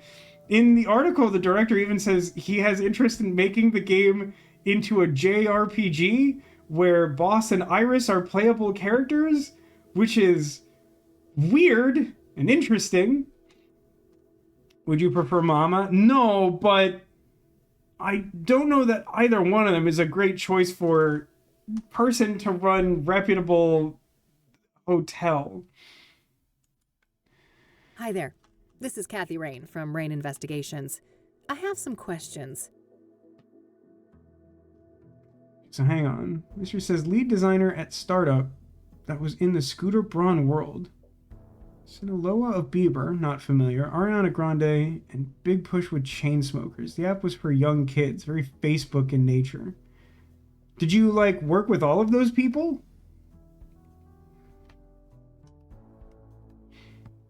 Because it's the only hotel type I see Mama trying to run is a love hotel. I feel like I agree with that, which is also part of why I don't want to go there.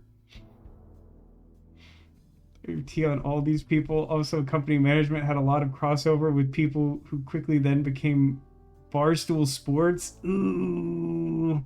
I mean, I don't think I specifically know Barstool Sports, but I'm assuming by the context that we're talking about one of the plethora of exceptionally shading, like, gambling apps that have, like, risen to prominence, since I have to assume there was some change in legislation I missed, where we went from, like, gambling is illegal unless you have access to it all the time on your phone, and it is like advertised heavily in sporting events.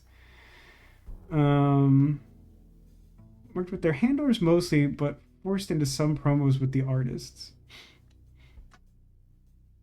I hesitate to ask because I kind of like Ariana Grande's music, but also kind of assume that like the trauma of having to grow up in the Nickelodeon environment has made her like traumatized, I'll say.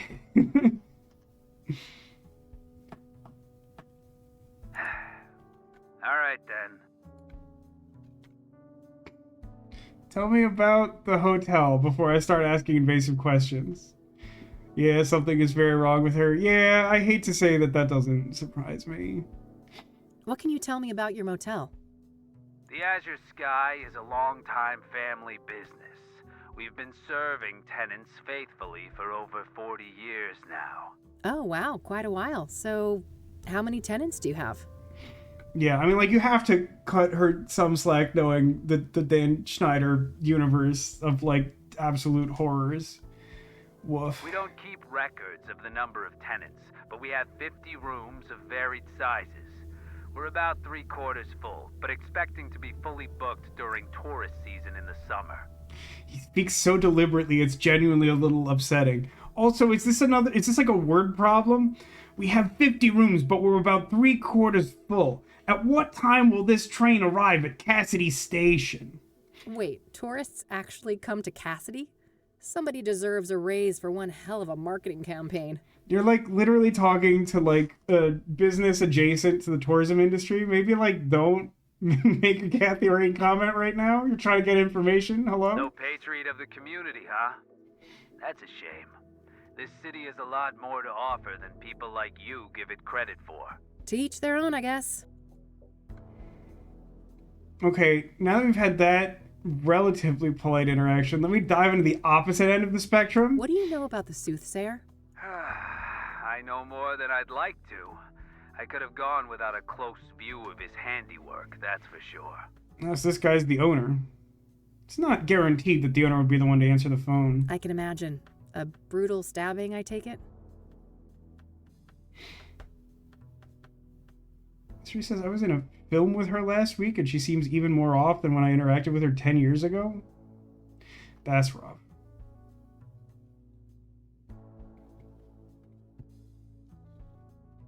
With how Kathy Rain clings to her authenticity. I mean, you have to give her that. She is her true self at all times, whether I like it or not. No offense, but I'd rather not go over that again. It's all in the papers, if you're so dead set on getting all the gory details. Okay, how about the gory details? So I hear that one of your tenants was murdered back in February? Rose Taylor. You have to know you're not gonna get a great response asking that. No shit. Here I thought the boys in blue ransacked this whole place just for shits and giggles. Mm-hmm. That happens more often than you'd think. Come on, man. Help a girl out. Sorry for the attitude, but... Really? You know, you're the umpteenth person to ask about that, right? It genuinely strains credibility that this man would apologize to her for being kind of cynical about not just like a murder happening at his establishment, but like also having to deal with this on a regular, like he should not feel the need to apologize. Like, I get it is all, I get guess. That. So how about we stick with the short version? Fine. No, I don't know anything that isn't in the papers. No, you can't see the room. It's rented out. And even if you did go in there, there's nothing that the cops or cleaners haven't removed since friggin' February. Okay, now I know he just said that, but the fact that he said that the room is currently rented out really makes me think that we're gonna go and stay at the hotel and try and get those people out of their room so we can look in it. And I think I might be a little disappointed if we don't do that. Understood. So what about the next of kin? She had a husband, right? Yeah, he came by later to pick up the personal effects. I just met the guy for a few minutes. Did you catch his name? I did, but I don't think he'd appreciate me giving out his name to some random lady on the phone. No offense. I am a bit offended, actually. I'm not some random lady. I'm a licensed private investigator and a renowned one at that. Ever hear of the Whitmore affair? I mean, I understand the point we're trying to make here. I don't like this tact. That does sound familiar. Well, that was me. Now, here's a friendly piece of advice. Choose the path of least resistance. I can be a much bigger pain in the ass than this Mr. Taylor, believe me. All right, fine. It's Orson. Orson Taylor. That wasn't so hard, was it? Thanks, buddy. Appreciate it. Orson Taylor. What can you tell me about Orson Taylor, Rose's husband? Nothing much. Like I said, I only saw the guy once, a week or so after the murder. Okay. How do you seem? Like you'd expect. Messed up. Couple of kids, too. Breaks my heart, truth be told. So, if Rose was married and had 2 children, what was she doing in your motel? I mean, there's no reason he would necessarily know that. That's the million-dollar question, ain't it? You'll get no answer from me. Even if I could keep track of all of our tenants, I don't make a habit of sticking my nose in their personal affairs. Huh. Was she a regular then? Not really, just a couple of bookings in January and February. Look, I think I've said enough. Any other questions? We need to wrap this up. I've got calls on the other line. I think I just got one. I wonder if it's coded for him to give that line when you're down to one viable question. It's kind of cute if it is. Do you know anything about scrying mirrors?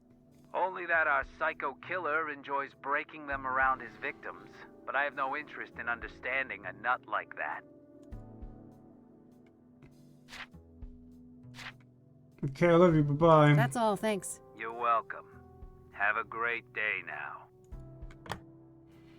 Have a sunny day. I was gonna look up Orson Taylor. All right, found the husband's number. Here's hoping he's willing to talk to me. Good luck with that one. Boy, this is a real like attempt at realistic detective work. Which for a video game, I would say there are pros and cons.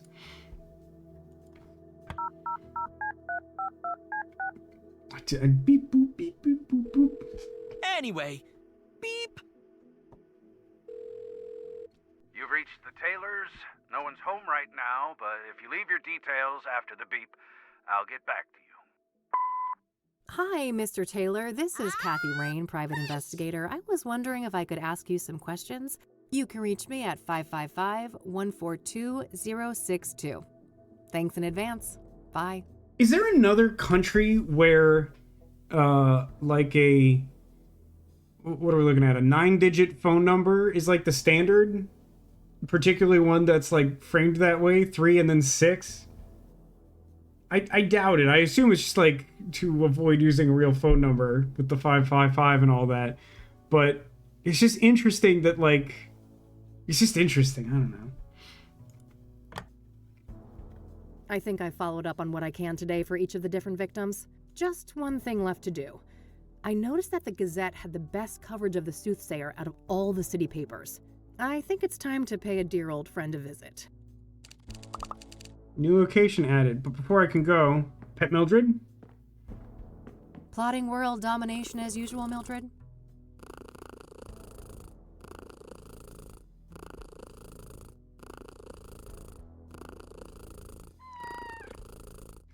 Long meow. That's so stupid. I better get those pets in then.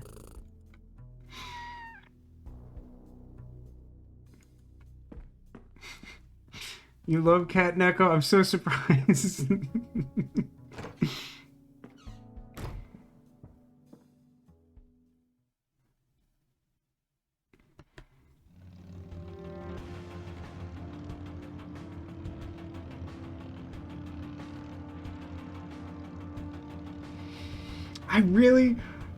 We're like 2 hours into the game, and I feel like I've learned very little about what I should expect from this game.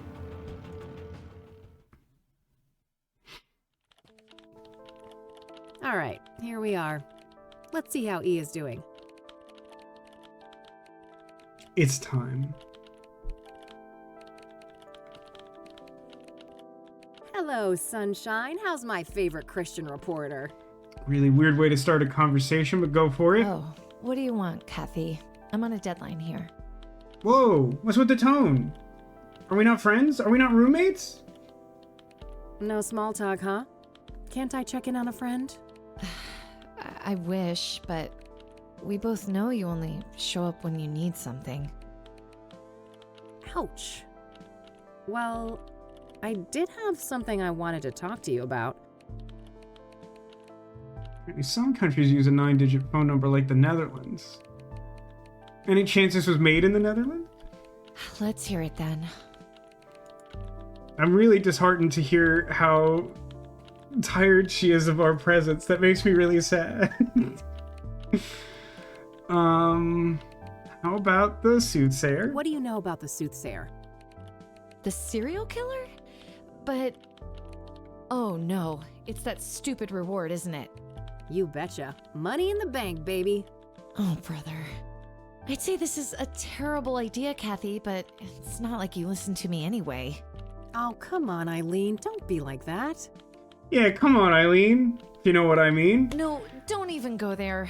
Do you know how many times I had to go to HR to get people to stop quoting that stupid song? I'm guessing that you will never succeed at it, and certainly haven't already. I'm sorry, something has just been drawn to my attention, and I don't know if Demolition has caught it also, or is somehow aware of this for some reason. I need to vanish briefly, vanish instantly. And now, for a moment, please enjoy the lower right corner.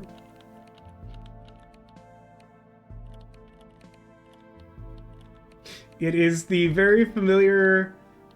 Is it called the pipe screensaver? It's like an old, like, famous screensaver for computers. And it's like literally just happening casually in the foreground. It's very good. Which one of these was I using? This one? This one? This one. Poor old Johnny Ray. Sounded sad upon the radio. Art, make her stop. Why? It's not a half bad performance. Ooh, are you sure we would call it that? You guys are like peas in a pod. Ugh, well, now I lost my groove. I hope you're happy. Ecstatic. Are you done wasting my time now? Aw. The relationship is like profoundly different than the first game, and that was something I really liked about the first game. Like, I could definitely understand why Eileen would grow tired of Kathy, but like, before she seemed so enthusiastic. Like, even though they were different, like, their level of enthusiasm was somehow compatible. I don't know. Oh, lighten up, E. Aren't you thrilled about another big case? Teaming up, just like old times? You can't just pretend nothing happened, Kathy. You fired me, remember? Okay, that is some important context. I'll unfire you? Yeah, right. How do you even know you'll get that reward? This is Cassidy we're talking about. I was thinking the same thing, but Lucas did his homework. He says this new mayor is the real deal. Are we sure he's like not also a murderer or whatever? That silly old man. He just wants one last case with his protege before retirement, even if it means you'll get yourselves serial killed. And I'm all here for it. Of course you are. It's not like self-preservation is anywhere on your hierarchy of needs. Can't argue with that. So, speaking of my, needs, what do you know about Cassidy's most prolific murderer? I mean, given that line delivery, you really want to fight me on the capital R roommates thing? Not much. You should ask Art. He's much more up to date on that stuff, being our crime correspondent and all. Boy, do we ask about all of it, who... What do you know about the woman who was burned alive by the Soothsayer? Oh, nothing. I hope that horrible demon is caught soon. What do you know about Deborah Sinclair? I like her books, but I don't care much for celebrity gossip. Awful thing that happened to her, though. Are you familiar with the King of Kings Catholic Church? I'm not. My family, we're Protestants. Are you familiar with scrying mirrors? It just feels so contradiction. The game is just like all... You just get like a relatively short list of questions that are largely based on like evidence that you can carry around with you, and you just keep like parading it around like psychotically, like, what do you know about this? And then like hold up a scrying mirror or something, and they'll be like, I don't know, just like a mirror that doesn't work right? What's wrong with you? I think so, yeah. You mean the black ones made out of obsidian, right? Yep. What do you know about them? Not a lot. I know they've been around since ancient times and that they're quite popular in New Age culture today. My friend Meadow is totally into that stuff. I bet she'd tuck your ear off about it. Meadow was mentioned in the first game, isn't she? Oh? Sounds great. Where can I find her? Let me call her tonight and ask first, okay? She can be a bit peculiar about things. Sure. Not a problem. I don't want this conversation to last a long time because I really want to look at the frog on her desk. I'll just ask off. What do you know about Benedict Townsend, the murdered deacon? I don't know anything about that poor man. Hey, you're a Christian. What does a deacon actually do? It depends on the denomination, but a deacon belongs to a church and can practically do the same work as a priest, with the exception of sermons and rites. Interesting. Thanks. Do you know anything about Eric Holloway, one of the Soothsayer victims? Not really. I'm sure you know more about him than me. What do you know about Rose Taylor, the first Soothsayer victim? She worked as a nurse, I think. Other than that, I don't know much. Have you heard of the Azure Sky Motel? That's where one of those serial killings happened, right? Yeah. Thought it sounded familiar. I don't know anything else about it, though. I don't want to ask her about that. Interesting place to draw the line. I'll let you get back to your work. All right, see you later. That's a little more cheerful. Look at Toy Frog. Cute little frog. He has had that thing as long as I've known her. I love him. I've only just met him, but I will fight to the death to protect him. Arcadius claims Hey, that he Art, is. what's a synonym for disappointing? Well, Your outfit? wow. That's just mean. Fireable offense. Sorry, Summers, couldn't resist. Let me think. Disheartening. I'm gonna beat him up. Thank you for the big frog in chat, Demolition. It has occurred to me that I've saved none, and I regret this now.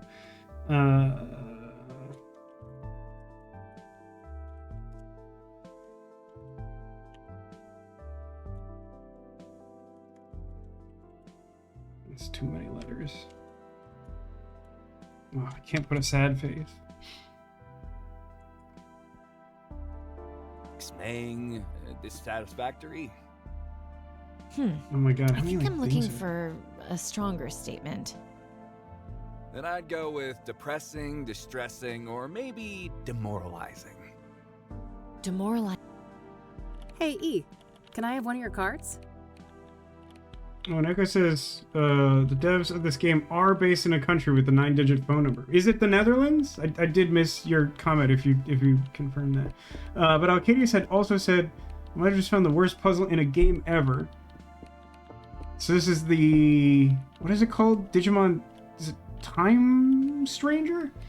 You have to tell a Gekomon vague platitudes, because if you do, he'll teleport you to a random location, but if you choose the wrong vague platitude to tell him, you're teleported back to the beginning. That's bad. I do think I've heard of some puzzles that are probably worse than that.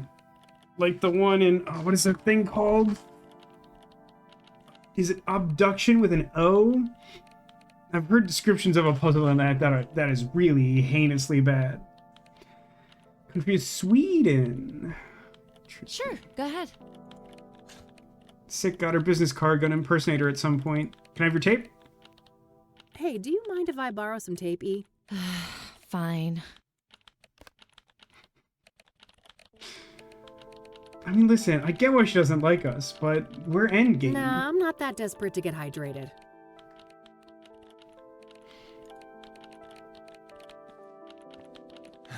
Workspace is acting up that again. was to outside. What was that stupid? I thought I was clicking on that weird box of scrolls. Hang on.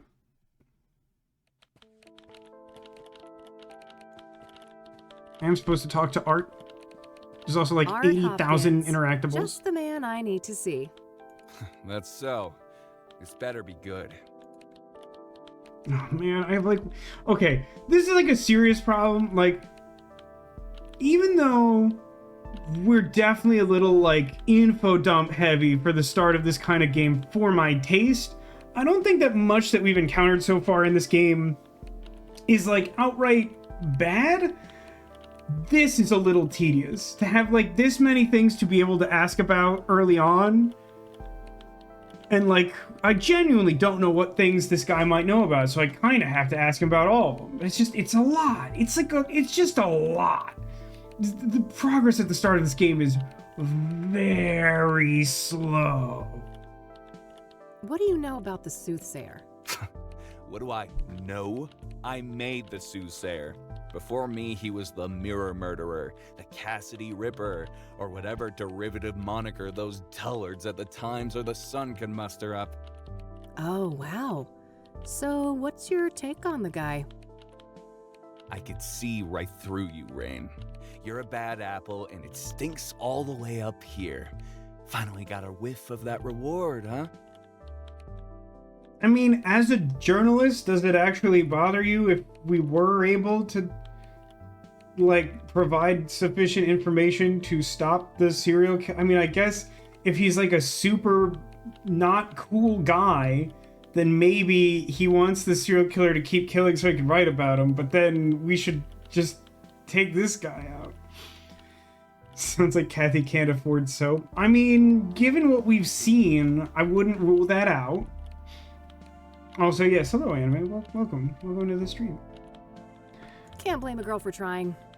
You've got your sights on that money too, huh? Who doesn't? It's 200 fucking grand. I got a juicy new lead, too. It's 200,000 90s dollars. A new lead, huh? I doubt it's that impressive. Nice try. I'm not gonna slip up. Word of advice: go back to your cheaters and insurance frauds and leave the Soothsayer to the big boys. It's really funny that Art's new lead got added as a new thing to ask about that has already been asked about.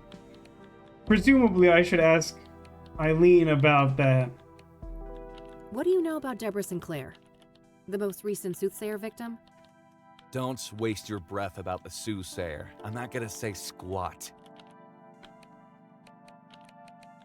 Oh, that's fun. That cleared out asking about all of the victims, at least. What do you know about the Azure Sky Motel? Stop wasting my time. We both know you're just fishing for information about the Soothsayer.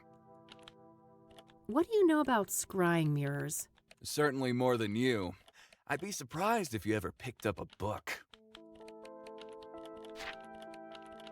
I don't need to ask him about that. Interesting place to draw the line. Okay. Real quick. Oh, I've thought about it. Repeatedly. Okay, game says that I can't use the stun gun Adore this on new Art. office. Finally out of that gloomy dungeon. Art? You could say that again. I bitched to McAvoy about that moldy cave for a decade, but it wasn't until you rookies piled on that he got his thumb out of his ass. I don't blame him, Art. You complain a lot. Cute little frog. He has had that thing as long as I've known her. You should be thanking me for saving you from lung cancer. I want the frog. Oh, it says someone needs to rehome their cat. I'd be open to that, but Mildred would lose her shit. My fluffball needs her Lebensraum. Her what now? Man with a pen of a jacket has nerve to judge. I'll co-sign that.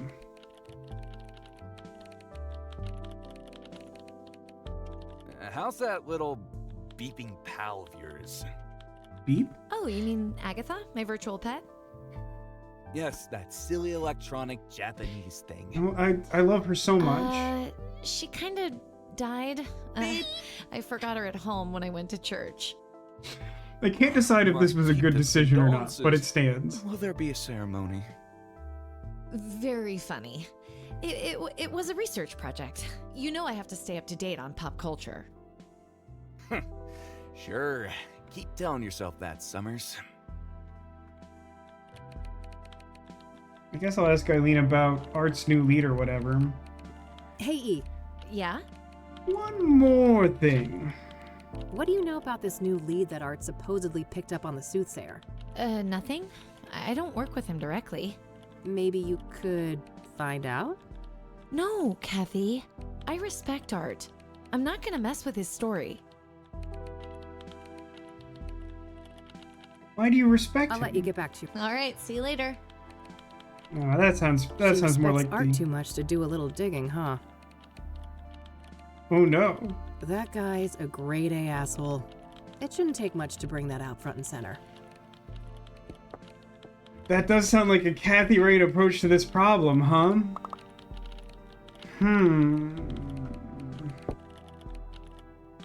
But I don't have resources that feel super relevant. It's Eileen's business card. Eileen Summers, junior reporter. Her work number here might be useful. I'll add it to my notebook. I'll write it down in my copybook. There's a Bible quote printed on the back. You will know the truth, and the truth will set you free. John 8:32. That's really interesting. Ooh, you know what? Let's look at his framed article. That could give us some way to mess with him. I remember that. Something about a corrupt church. When the story broke, the place was shut down and some of the higher-ups went to jail. Can I ask him about it? Can I pick your brain for... You're what? I don't know what this button is, but I think it's a hint button, so I'm not gonna press it. All right, that... Okay, then.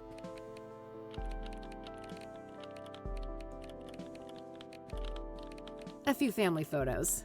Eileen's got a big Christian family. Man, her brother is a hunk. Wouldn't mind getting some of that. Well, that's distressing. The illusion is shattered.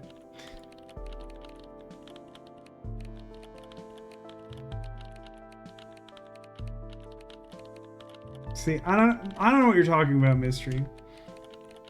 There hasn't been any game dialogue or interaction for several minutes. Jeez, now that's a busy calendar. But hey, at least I have Eileen's fictional phone number, so I'll call her up.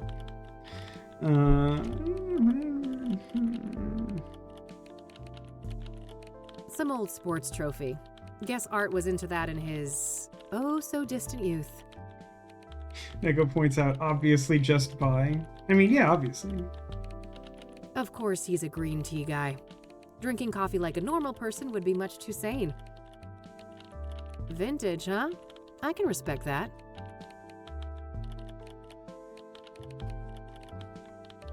I don't know how to mess with this guy.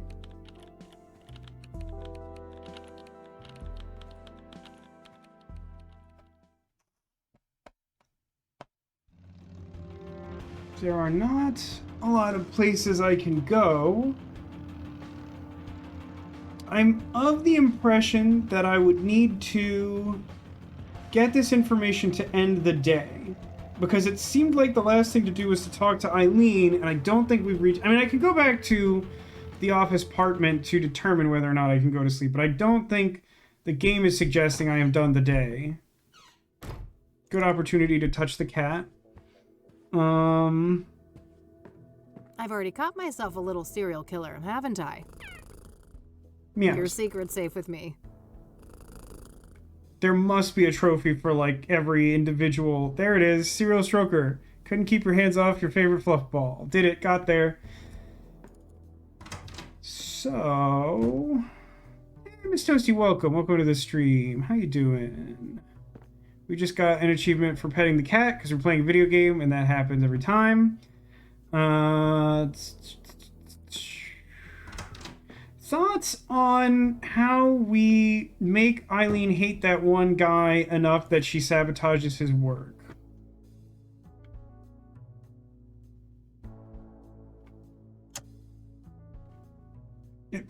Like, the thing is, that sounds like a long-term goal, but I feel like the game is suggesting it's like a now-term goal. Like, it's the next thing I have to do. It could involve the tape and business card I just got. Not really sure how. A bright red roll of tape that E was kind enough to lend me. Can I just, like, put it on his desk and he'll, like, be psychotic about it and she'll get upset and try to ruin his day and career? And his career day, where he's going to attend someone's, like, high school to talk about journalism as a profession?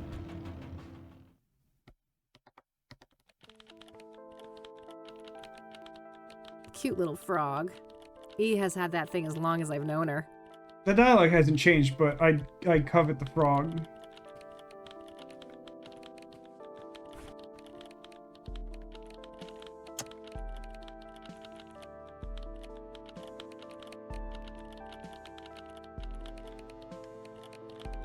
Is it possible I can, like, put something of his in Jell-O? I don't want to show... I don't want to show...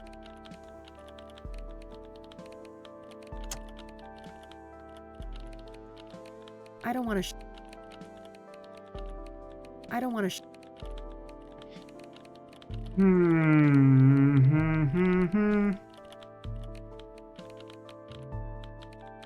I don't think I looked at the... I'm sorry? Cacti rule. That's a surprisingly strong stance on cacti that I've only known one other person to share. An old coworker of mine who's really obsessed with succulents that I believe are technically cacti. Oh, that's the... Oh. The Take a look at Cassidy Banner. Gazette. A mid-sized paper and one of the oldest still active in the city. Nice view of the city from up here.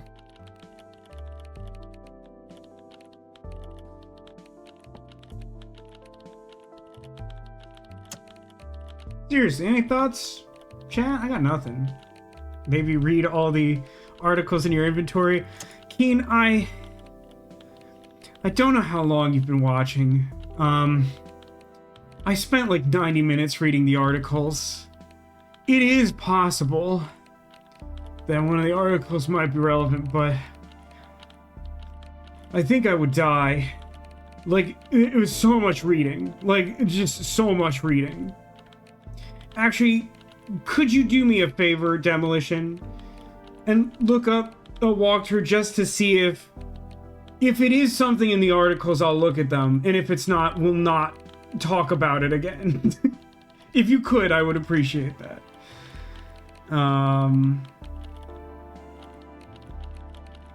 Already doing it. Thank you so much for that. But like, there's just like not that many like relevant things to interact with here. What is the objective? Not crystal clear, but it is implied that our objective is to make our friend Eileen dislike her coworker Art enough that she will use her influence and resources at the newspaper to spy on whatever his lead is, to give us that information so that we can try and catch the Soothsayer, a serial killer who is active in the city of Cassidy. Gazette Day 1. That should be correct, yes.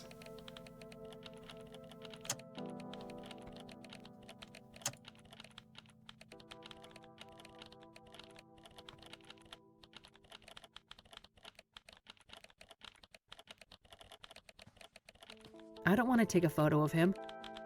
Do you want to take a photo of my girlfriend? I mean, Eileen? My girlfriend, Eileen? I don't want to take a photo of her. Well, that doesn't make any sense. Well, you better take a photo of the frog. I don't want to waste film on that. That's not a waste of film, it's the frog. The frog is purpose. You don't have scrying mirrors in the notebook. Be sure to browse it. Now I have that, and I asked him about it, and he said something like, I'm sure that... Oh. What he said was, I am sure I know more about scrying mirrors than you. You've probably never looked up... You've probably never read a book. So let's go to the library and look up scrying mirrors, which... No, I looked up Soothsayer, right? Ugh, heinous. Have you tried to stun gun the guy? Yeah, literally the first thing I did. Thank you for participating, though. Like, that's how the game is played. I'll use the knife and whatnot.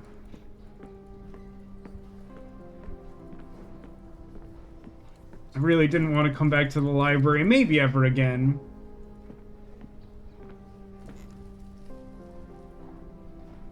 You should ask Eileen about scrying mirrors. Did I not do that? I feel like I did every single dialogue option with her, too.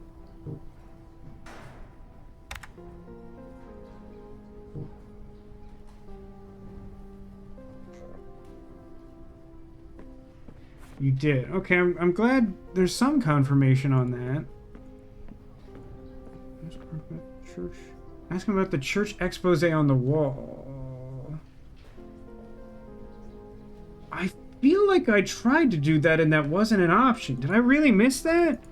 Because I looked at the article being like, maybe this information is like something I can talk about. Did I just not actually talk to him after that?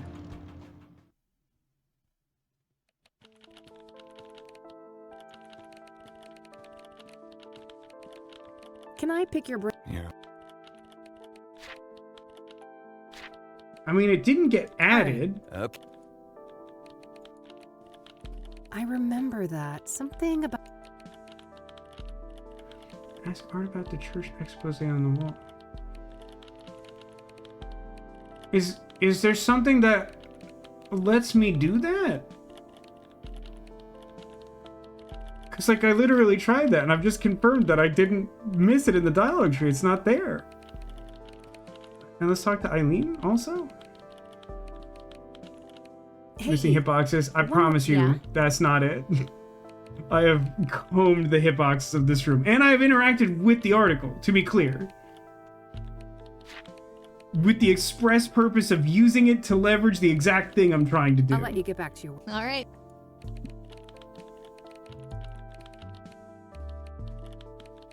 I remember that.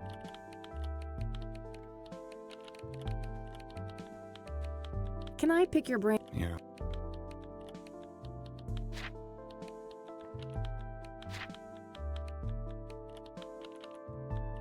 Like, right, I must that's all I literally... needed. Okay, then. Might need this literal order. Like, that doesn't... Like, that's not how computers work. How could you possibly code the game that way?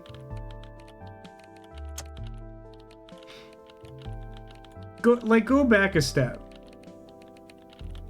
Church ask... But, like, I can't...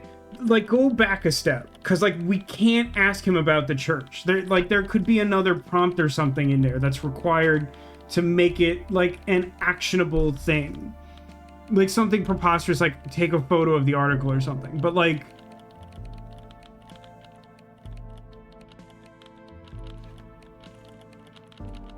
I remember that. Something about a corrupt church.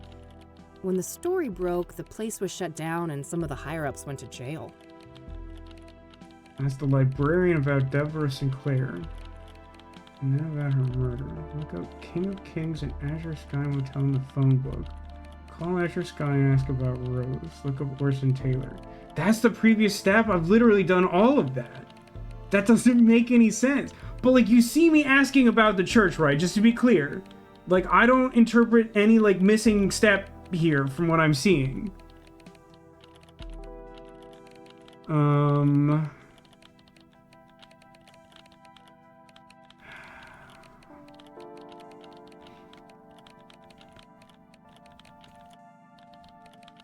Can I pick your... Yeah.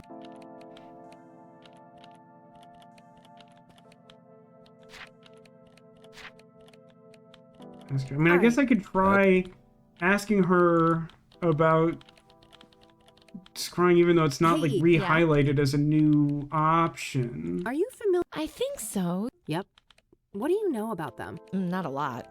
I know they've been around since ancient times. My friend Meadow is... Oh?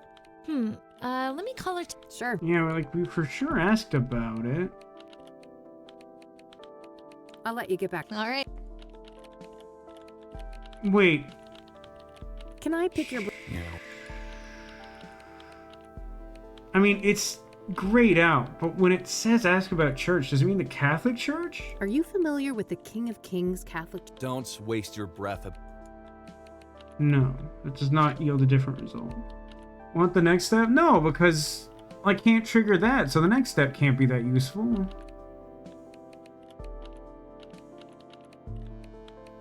Also, we should be, like, really close to the end of the day. I would hope that the next step is obvious. Run down the list with full with him? I suppose we could. Even though, like, we have. What do you know? What do I... Oh, wow. I could see right through... Can't blame a girl for... Who doesn't? A new lead. Word of advice. No point. No point. No point. What do you... Certainly more than... Are you familiar with the... Don't waste... Also, it seems genuinely insane to me that somehow the previous step in that walkthrough is to do stuff that, like, it implies that you would, like, go to the library, do all of the newspaper searching, leave, and then go back to the library to talk to the librarian? Like, that seems ludicrous. No point. He's not willing to talk about the victims. Just look for E making a noise. I mean, nothing I have done has done that, and I've done everything humanly possible in this room, up to and including everything that this walkthrough cites. No point. What do you know? Stop. I don't need to... A new lead, huh? No. All right. Okay.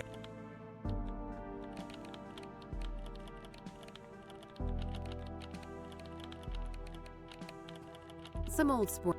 Try asking her about the lead. I've definitely done that too, and she says, like, she respects him too much, which is why I was like... Yeah? What do you know about this new lead that... Nothing. I don't work with him directly. Maybe you could find out? No, Kathy. I respect Art. I'm not gonna mess with his story. And, like, last time I did the conversation, she was like, that guy's a creep. I bet I could, like... I'll let you get back to you. All right. Change that. Can I go downtown? No, I don't think so. I'm pretty sure I can go home, library, and here.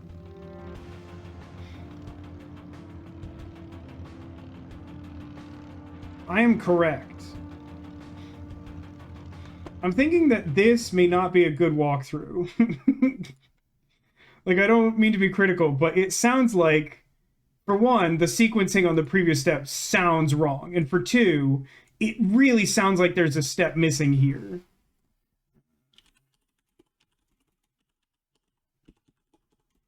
Either that or this very new game is like straight busted, which seems unlikely to me. Hotspot, huh?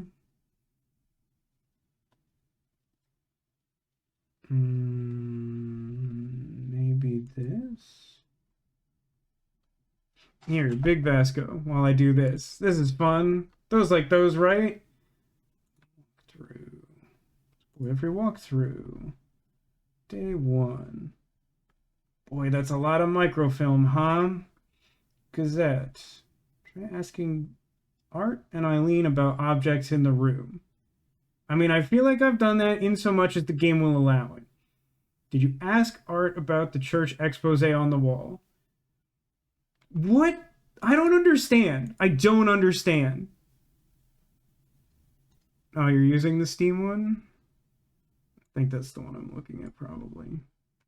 Yeah, okay. So I posit this is not a good guide. I could be wrong. So I'm going to look at this result. Oh, this looks like it uses the same source information. This literally, unless, let me try something. Let me try something that will make me mad, if true.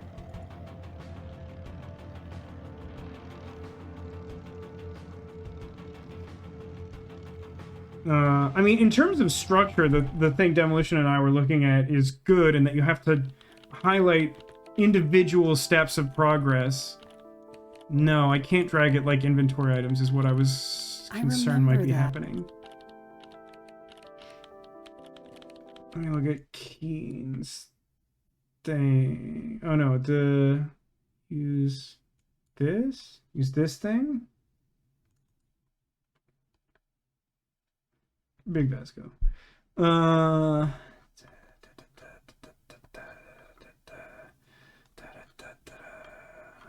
don't love the structure of this. House about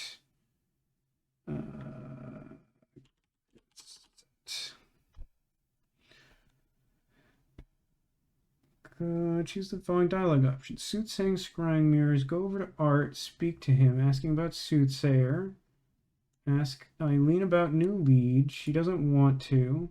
Go back to Art and select the blue diamond under dialogue topics. Then click the framed art. What? Hold on. What? Is there like an entire new game mechanic that the game did not teach me? That was kind of what I was becoming concerned about. Talk to him. Can I pick your... Here, Oh, this thing. Hey, gang, can we talk about how the game doesn't even a little bit talk about this mechanic that's completely new to its own series and that I've never seen the likes of in an adventure game before? And that it is essential to make progress on the first day without any degree of tutorialization at all? Like, literally, this game seems to follow the structure of the first game where if you learn that something is important to your investigation, you write it in your list of topics that you can ask people about. So when clicking on the church article, that's what I was expecting to have happen. And so when I didn't get that pop-up, I assumed that wasn't the thing to do. And then we look at the walkthrough, and the walkthrough says that you have to ask him about it, which isn't physically possible, except this completely new game mechanic that we didn't talk about even a little bit. That's unbelievably annoying. Oh, I hate that a huge amount. That's quite the story you've got framed up there on that wall. Darn. Oh, yes. One of my proudest accomplishments.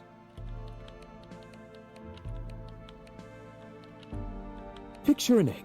What made you decide to investigate the church? What made you decide to investigate the church? I had a family member in that parish. They told me some strange stories. Didn't take long for my reporter's instinct to kick in.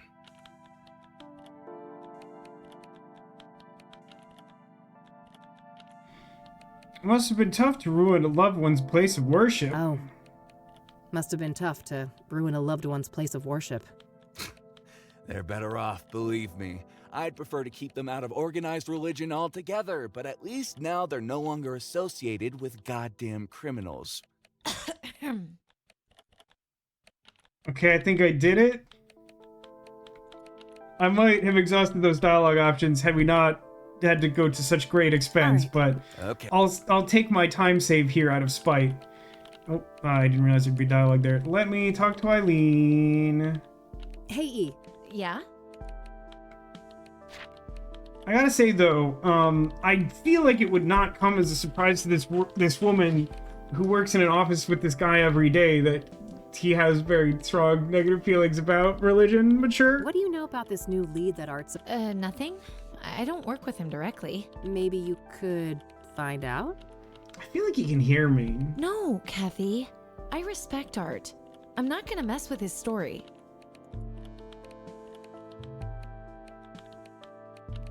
I mean, the game literally highlighted it as if it was new. Like it literally turned blue again instead of gray, which means that there's something you can ask about. But it didn't change, you see. You understand that didn't happen. I'll let you get back to your work. All right, see you. That didn't do anything. Can I pick your... You're lucky. Can I... Sure. What was the fallout? If by some you mean a lot, yeah. 12 people charged, 9 convicted, and about 100 years of prison time sentenced in total. That's like a lot. Damn. The state shut the church down too, right? Oh, sure did.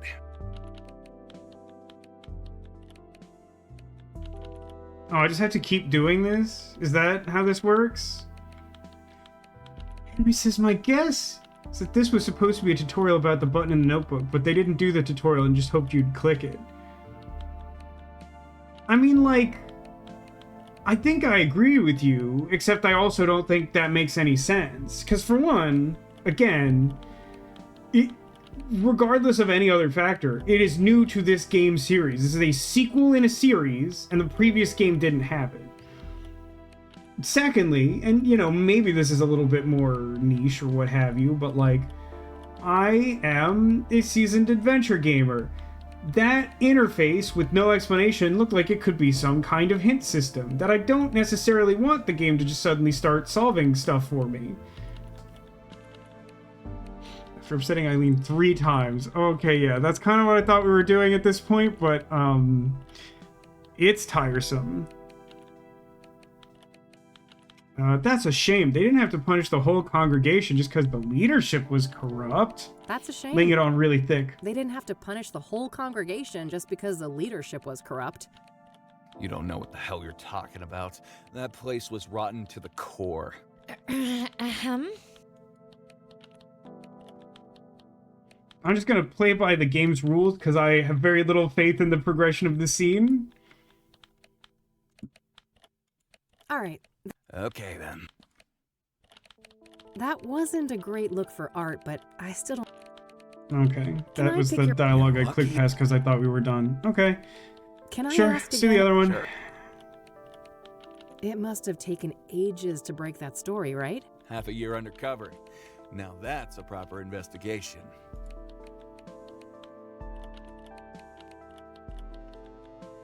That's dedication. Lots of sermons to listen to, I take it. That's dedication. Lots of sermons to listen to, I take it. I mean, I'll give you that it's a little out of Kathy's wheelhouse to be this type of deceptive, I guess, to not just be openly hostile about things she disagrees with. But I think there is a legitimate argument that if I take the one of the 2 dialogue options that is sort of aggressive to the concept of faith, then she will not take my side. She'll think we're both gross. So that's why I'm doing that, in case you were curious. Ugh, too many. I could feel my gray matter shrinking with every psalm, hymn, and other delusion thrown my way.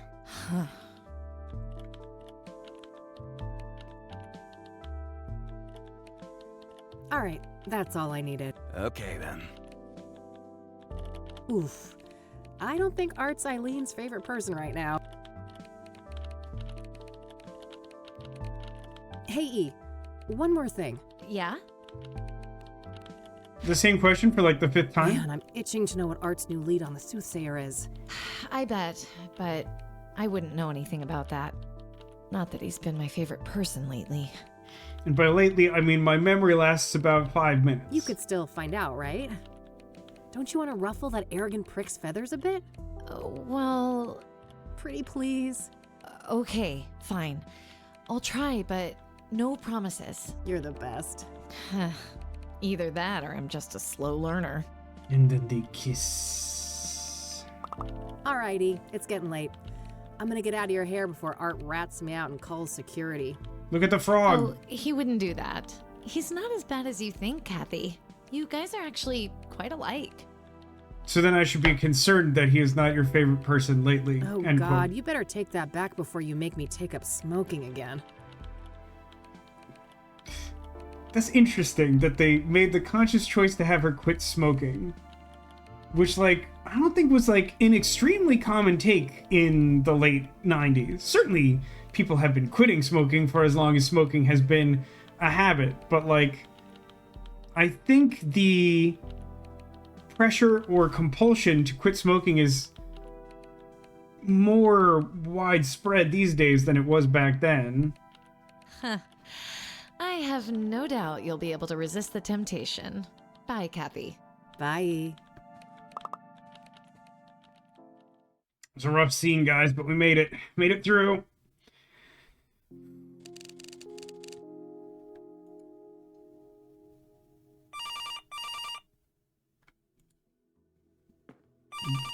Veep?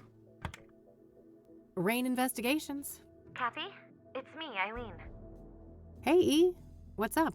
Oh, just burning the midnight oil. So, I wanted to let you know that I found Art's new lead on the Soothsayer. Amazing. Do tell. Well, you know those people who were killed? Apparently, they were all under the influence of some sort of illegal drug.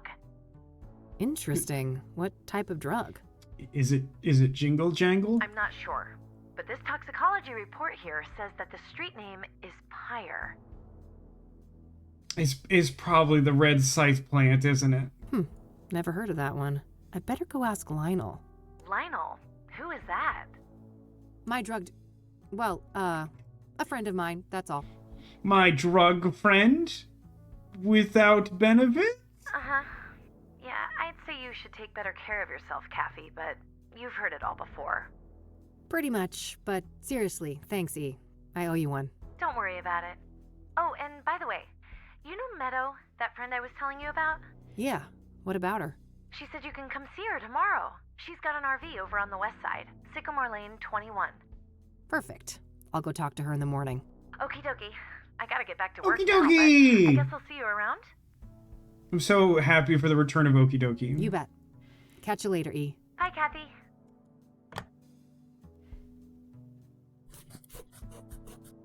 Pyre? I know, Pyre, I huh? honestly... I better call the cop shop and ask Josh about that. Like, not even exaggerating. I think, like... It's... Listen, it's not that I'm not enjoying the game, but... This is a particular kind of taxing introduction to a video game. And especially when we, like, met up with Eileen and she was, like, not happy with us. It's like, oh, I really wanted that to, like, go better. And then, like, to hear her say okie dokie on the phone, I was like, okay, it's fine. Everything is fine again. Like, I care more than I should. Josh office.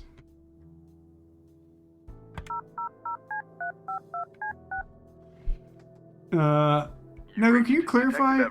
Narcotics. I'm not available right now. Narcotics. Please leave a Very message excited after about the those beep. narcotics.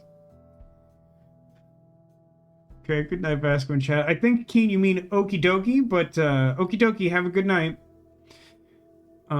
Serious question. It's like midnight. We're about to end day one. Is day one a good place to end, or should we go a little longer? But Neko had said maybe it was different in Sweden. I can imagine things being very different to America there. But, like, what in particular? The interface? My opinion, end person. I'm kind of feeling end, but like mainly just because like all the reading is tiring, man. Yeah, I mean that, like, listen, there's like lots of little things where like I struggled a bit in the first game because I didn't realize it was the type of game where you like drag and drop the inventory items. Like, I think a majority of adventure games, you click on an item in your inventory and it sort of arms it or primes it in some way, and then you click on something else. And like, just like early on, I was like struggling to figure out how to like use the items correctly because the game doesn't tell you that in the first one either. But that one I think is a little more forgivable because there are other games that do that, and it's kind of a style choice and whatever.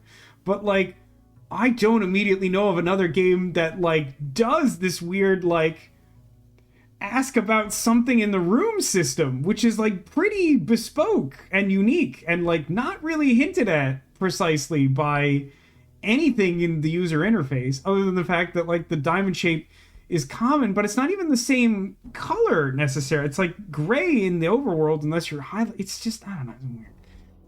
Oh, the attitude towards tobacco and smoking. You know, that is an interesting point. That is an interesting point.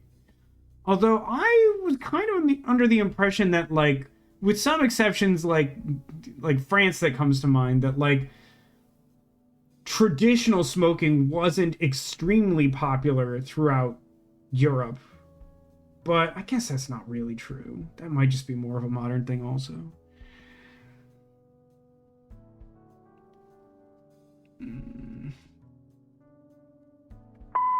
Hey, Josh, this is Kathy Rain. Been a while, huh? Let's meet and catch up. I have something I want to run by you. Is it the Roadrunner? Hit me up at my work number, will ya? Okay, bye. All right, I guess that's that.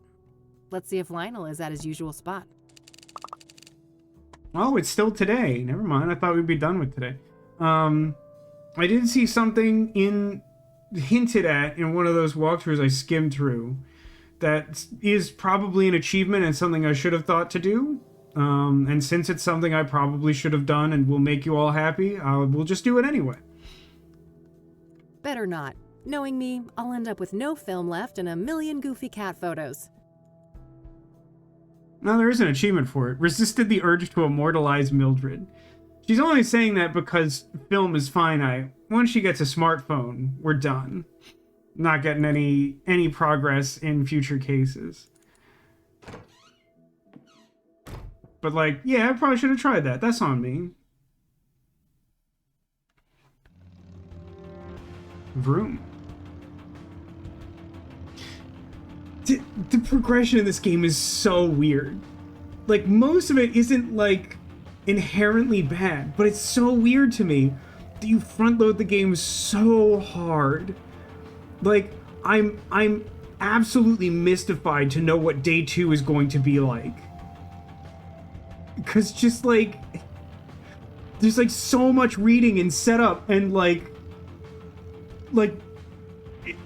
is it all to make the rest of the game just like a cascade of like playable encounters, or is this like the pace, you know?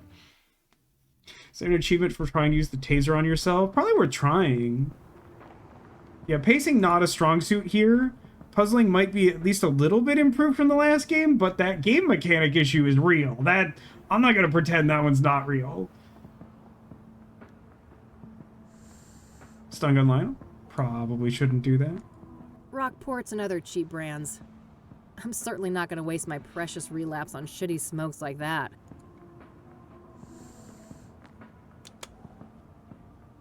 Lol. You can actually change the signal. I love that. It's very stupid. I better hope I don't get desperate enough for one of these predatory loans. Hey, what's up, Lionel? Hey, girlfriend. You here for the white stuff? I'm sure I like Lionel. Not this time, buddy. Oh, you broke? Well, I am, but that's not... You just broke. Well, I ain't giving you a tab. I'd never see my money back. No offense. I don't want a fucking Coke tab, Lionel. I just had some questions. Oh, look at her roll eyes portrait. I didn't comment on it, but before, during some of the questioning with Eileen, like, you ask her a question that she has to think about, and you see her eyes sort of like gaze off into space. I thought that was a great detail too. Oh, what's with the hostility, girl?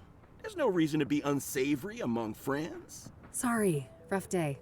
Can I run something by you? Go on then. I suppose I got some time to spare. Pyre. Do you know Pyre? Oh yeah. Strong trip, they say. I'd love to get my hands on some of that.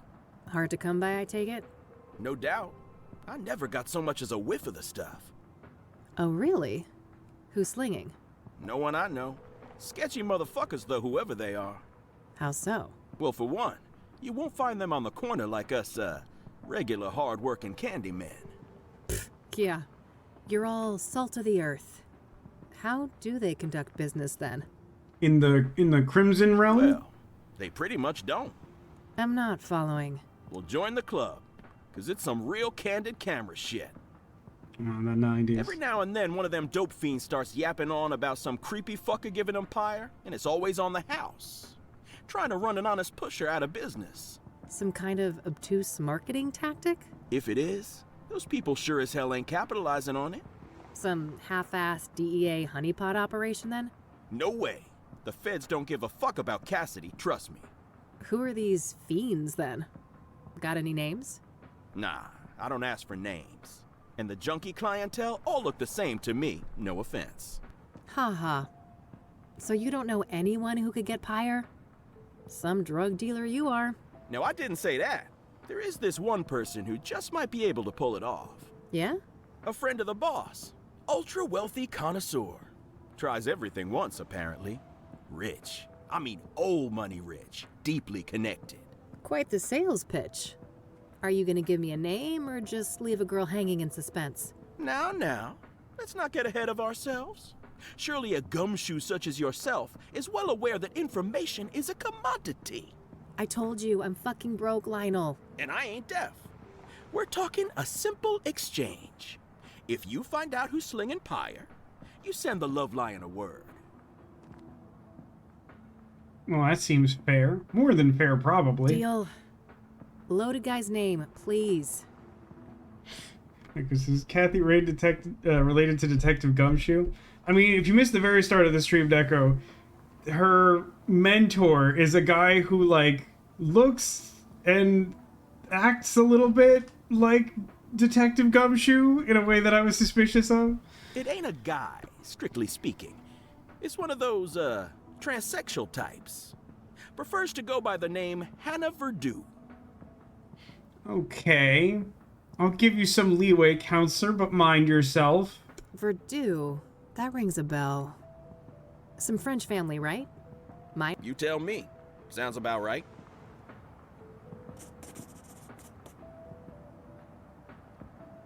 I mean, keep in mind it's a period piece in the 90s, but at the same time, let's tread lightly.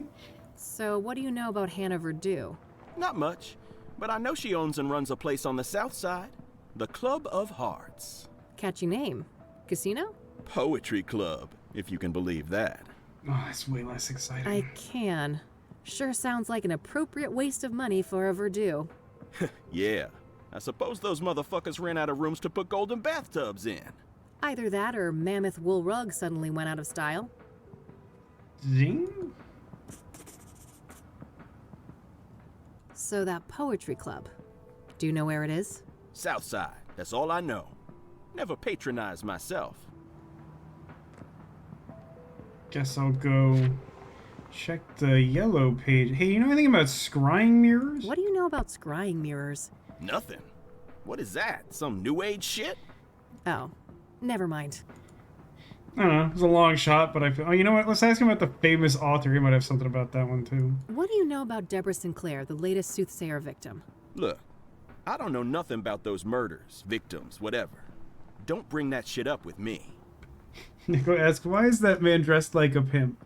Well, to avoid casting dispersions, he did describe himself as like a honest, hardworking candy man, which, to be clear, implies some illegal activities that are not pimp related, but are perhaps in adjacent ballpark.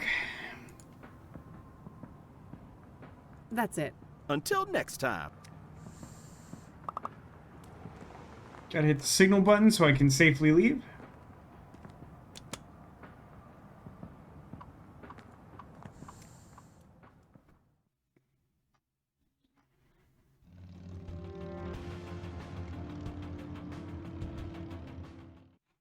It's interesting that there is like a distinction between day places to go and night places to go.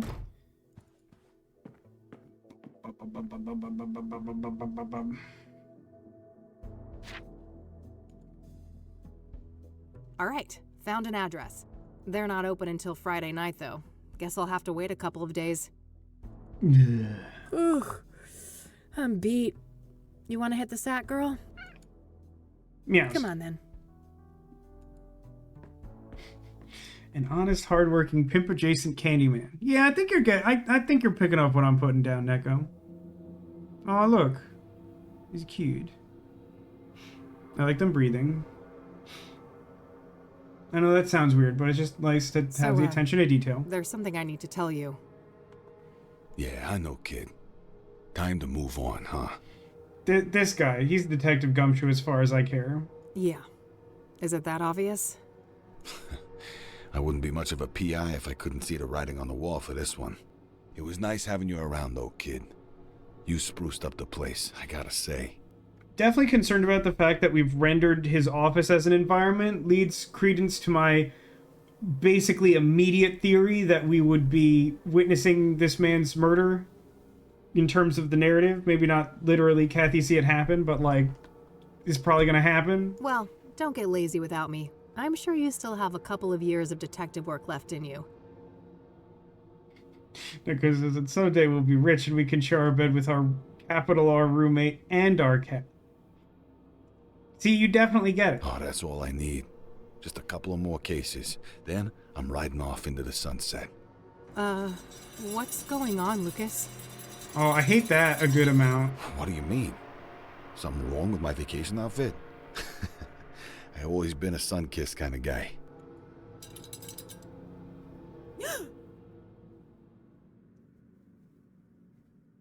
I appreciate the implication of the trauma from seeing the weird Crimson universe. It's day 2. Okay, Kathy. Enough loitering. Time to get back out there. You've got places to be. Touch the cat? I'll let her sleep. No, touch the cat. She loves you. Interesting that I was able to take the makeup brush on day 1 when that wasn't relevant at all.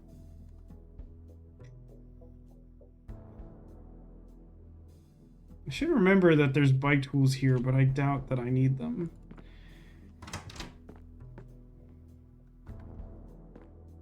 The portrait changing is amazing. I assume you mean that he was like becoming sort of ashen as that scene was going on. You know, I was curious about the lava. I didn't pay attention to the lava lamp on day 1, but it did catch my attention. Yeah, I figured the room needed some extra groove. And just in case Neko missed it, she might care. Keeps me in perfect timing. Cat clock. You got a cat clock? You also love lava lamp? Oh, Neko, have I got a lamp for you? Its name, excellent use of my time. Its name is Lampy? How's it hanging, Lampy? I love Lampy. I got a message. And my bills are gone and I have a note. What is our lava lamp called? It appears to be called lava lamp. This is Orson Taylor. Okay. I only have one thing to say to you. This is strong start. I assume, for reasons, that this is going to be a positive interaction. Eat shit and die. Yeah, you heard me. Oh dear, that did not go the way I had hoped. I'm sick of being harassed by vultures like you. Stay the hell away from me and my family. I'll give it a try tomorrow. Yeah, I get it, bud. No need to be an asshole.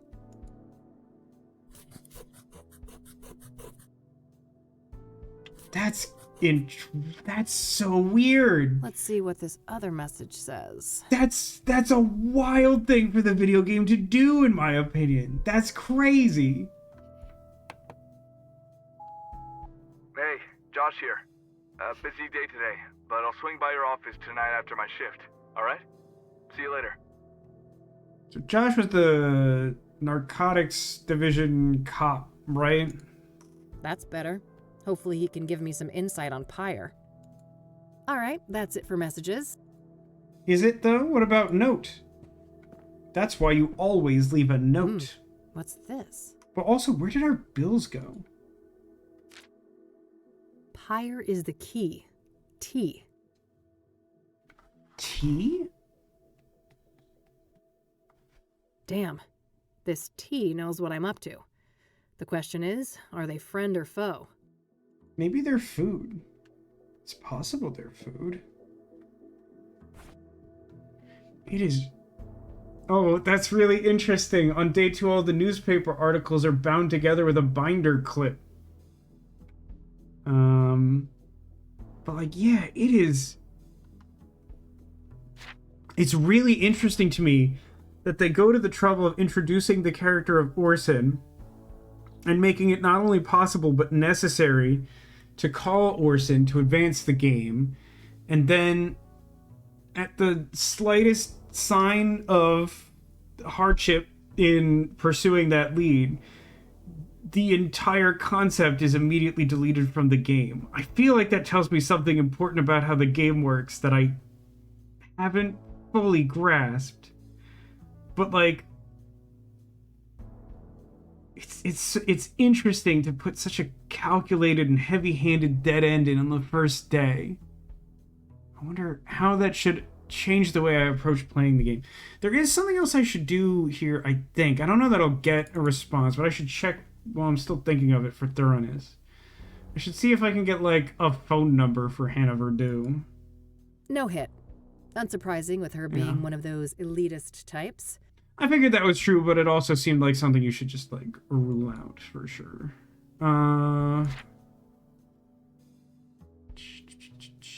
not getting a phone number from these dead folks. But you know what? Let's look up Deborah Sinclair. No dice. Hardly a shocker. Want to look up Jane Doe in the phone book? That won't work. Jane Doe is not the actual victim's name. It's just a placeholder name used to describe an unidentified woman. Oh, there's a reference I'd like to make, but I don't think I should.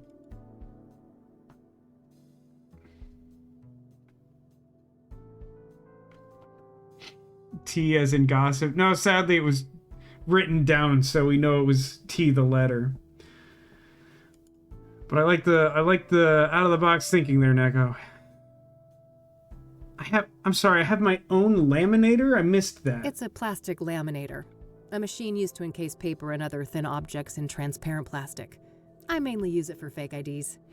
That last part of the sentence doesn't surprise me all that much. But it's an interesting choice to just have that there. You also enjoy that the pyre is hot. I mean, you know I don't like warm drinks typically, but I see what I see what you did there.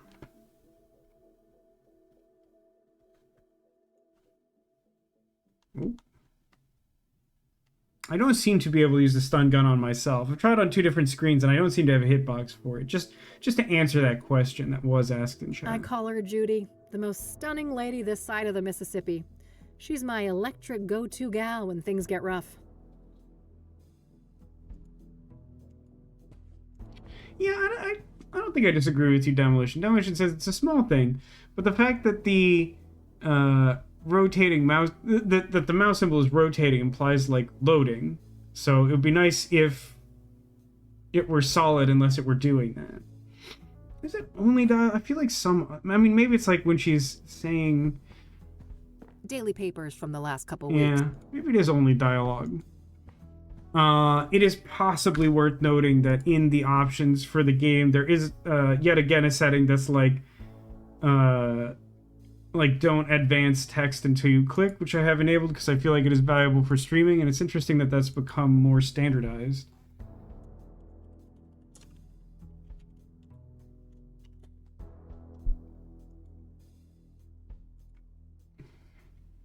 Yeah, I don't know. Like, I definitely feel like I could be wrong, but like, I agree with you that my sense was we were seeing it at other times. But now that I'm like actually trying to think about it, it may not strictly be dialogue, but I think it may always have been a time that like she was like narrating or something, which was effectively dialogue. But like, my sense is similar. Like, I agree with you on that.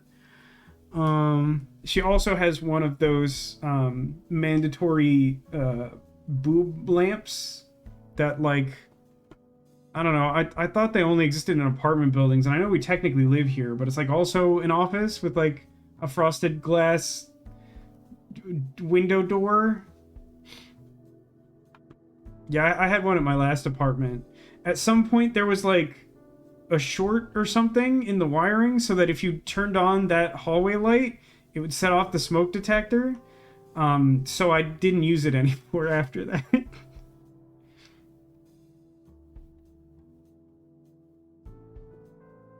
Demotion says they had to, and when I showed them to someone, they responded, "Your house needs a bra," which is, I mean, there's evidence to that end, Just huh? outdated casework. Can't bring myself to take them down. Mildred's abode. Can I use the cat tree now that she's not there? That would be fun.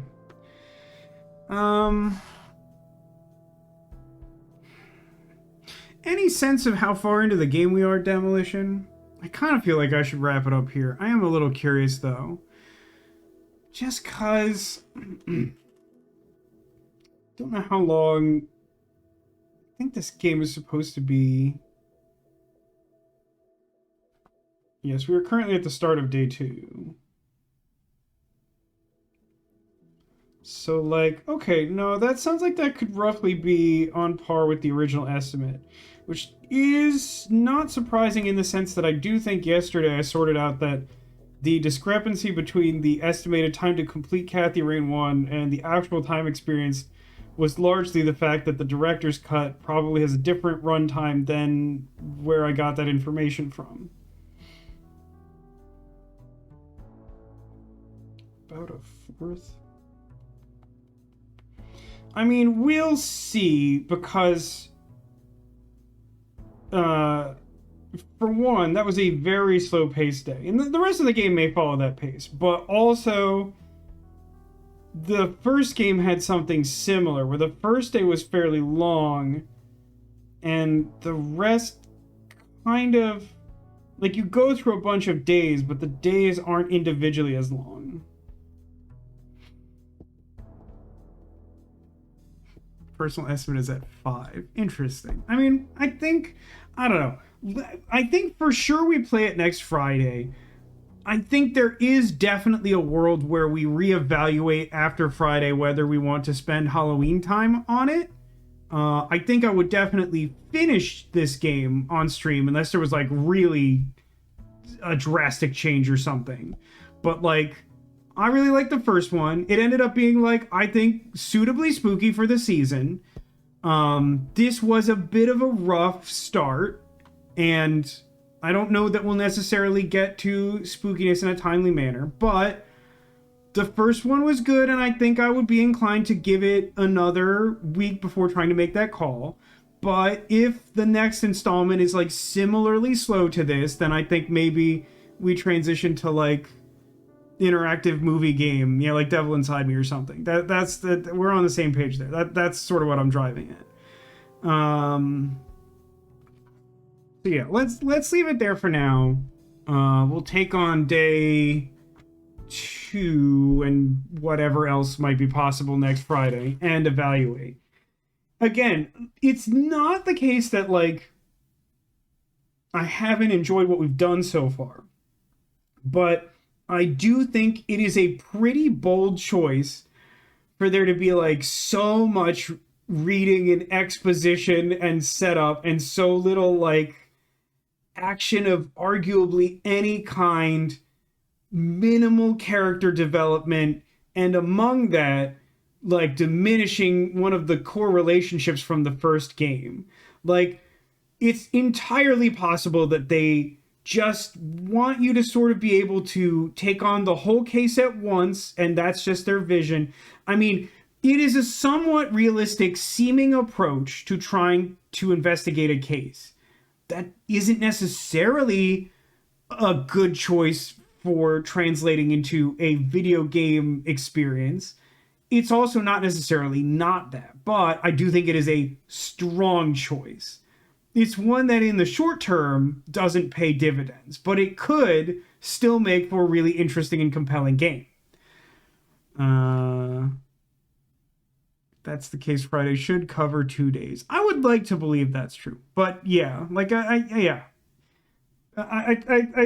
think we've said our piece on this for now. I think we're on the same page of like, it is not that I think this game is bad or that it is not worth finishing, but Halloween Time is a premium, and we'll see how the next stream goes with Kathy Rain 2, and we might push it to like November or something. But yeah, not like a particularly auspicious start. But you know, I wouldn't say that it makes me super pessimistic. It's just kind of a lot and real slow. And, you know, some additional time spent talking about TV shows that are spooky and, like, a little bit of trying to, like, read the extra stuff in the margins of the newspaper. But, like, I feel like largely it's all part of the experience, and it's still just slow. So it's a little slow. But, yeah, we'll cross that bridge when we get there, which will happen next Friday. And then we'll see. Is the candle new? It's not. It hasn't been featured super prominently. This is from the Pokemon plush soda pop series. I'm not entirely sure why they're called that. But it's a lit wick with a slightly odd color because they use different colors for Pokemon that aren't even like shiny. It's interesting. Also, do we now know about we do now know about the hidden mechanic to get more dialogue options. True, that is the one thing that I think this game has done that is genuinely bad. And unfortunately, I think that it is very, very bad. But at least, as you say, we do know about it now. But yeah, we'll see. I mean, if I didn't believe that it was plausibly the case that like the game just picks up dramatically from day 2, I would be totally fine just dropping it. I would like to see that for myself. I might see if I can find some fillery game just in case like it really drags, but like I have enough confidence in the developers of Kathy Rain that I don't think that will be the case. It says, I think they're called soda pop plushies because they're round with colors that are similar to the reflections on bubbles. I mean, the second part's a little subjective, but the roundness is kind of an interesting thought that I don't think I'd given much consideration to.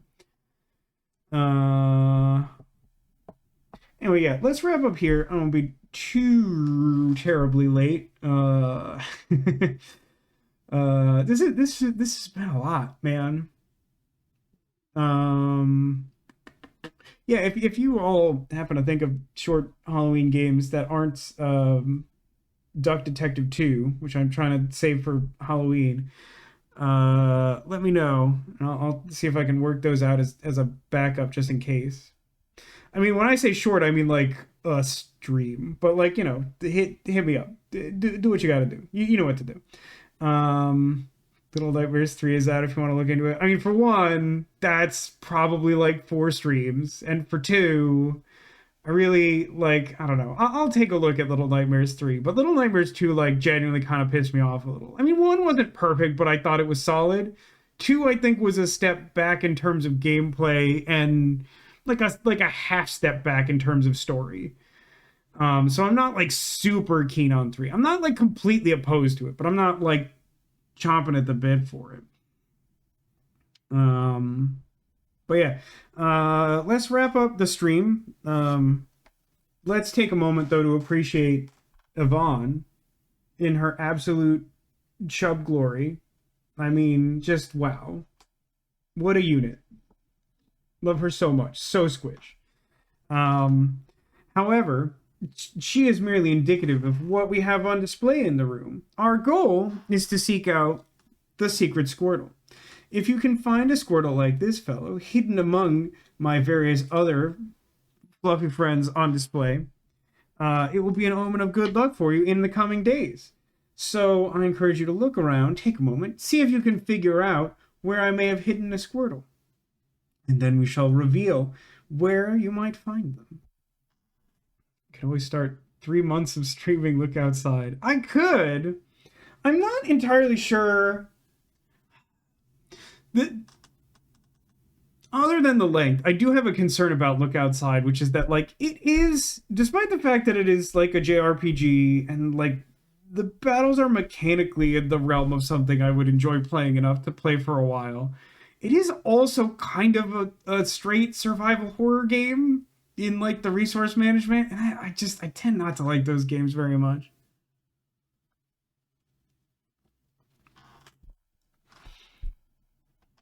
Teddy Ursa, I assume you mean under the special one. I do also have Ursa Ring. Okay, just making sure. Under Rowlet. Okay, we got some top shelf guesses. If I catch any others, we'll dig into those too. But let's start. Let's start with Snoopy just because he's here. His pirate EV, but was visible, and the secret was in fact a Squirtle. My only complaint about this very lovely pirate Eevee is that he leans kind of heavily forward, and so he never likes to stand up straight, and it makes me upset because I really like to display him, and there are many limitations to where he will sit.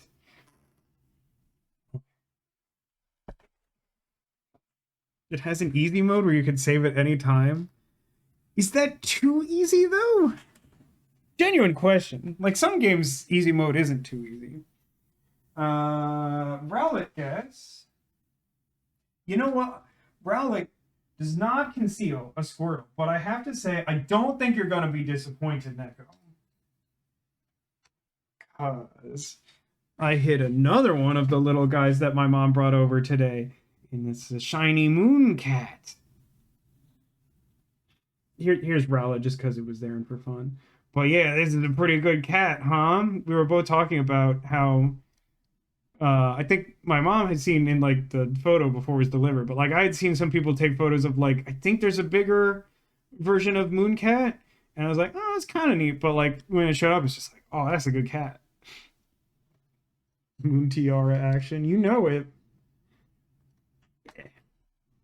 But also, here's our witchy little Teddy Ursa, which, in case you haven't been paying like super close attention, I found a really clever way to display these keychains as additional decorations. I was very pleased with myself. Hiding under Teddy Ursa back there is, in fact, another Squirtle. Any guesses on our theme? Oh dear. That was a bad noise. I don't think anything broke, but that was a really bad noise. Is it a nautical theme again today? No, but that's a very reasonable guess considering. Yeah, I think that's fine. I think that was just my, like, chair mat, like catching the wheel on my chair, like super weird, but like that just sounded really bad. Characters wearing hats. You got it, Neko. I tried to make it pretty easy because yesterday was really tricky. So just it's characters wearing hats, which, you know, a lot of those are pirates because I like pirates. But that's, you know, we also have Witch Mini, and I put a hat on Jigglypuff. And yeah, I think her name is the USS Butterscotch. I'm weirdly enamored with her. I'd probably display her more often than I should. Cool. All right. Well. Thank you for joining me on this journey through Kathy Raid 2, the start of it, at least. this is a memorable one. This is a really interesting start of a game that I think I will think about a lot. Certainly in the near future, but I feel like I will have a lot of cause to reflect on this in the future as well. So yeah, thanks everyone for watching. Thanks for being here. Thanks for being you. And I hope to see you again soon. We'll be back next Friday to continue this, and then we will evaluate its Halloween merits. In the meantime, take care of yourselves, and remember that you are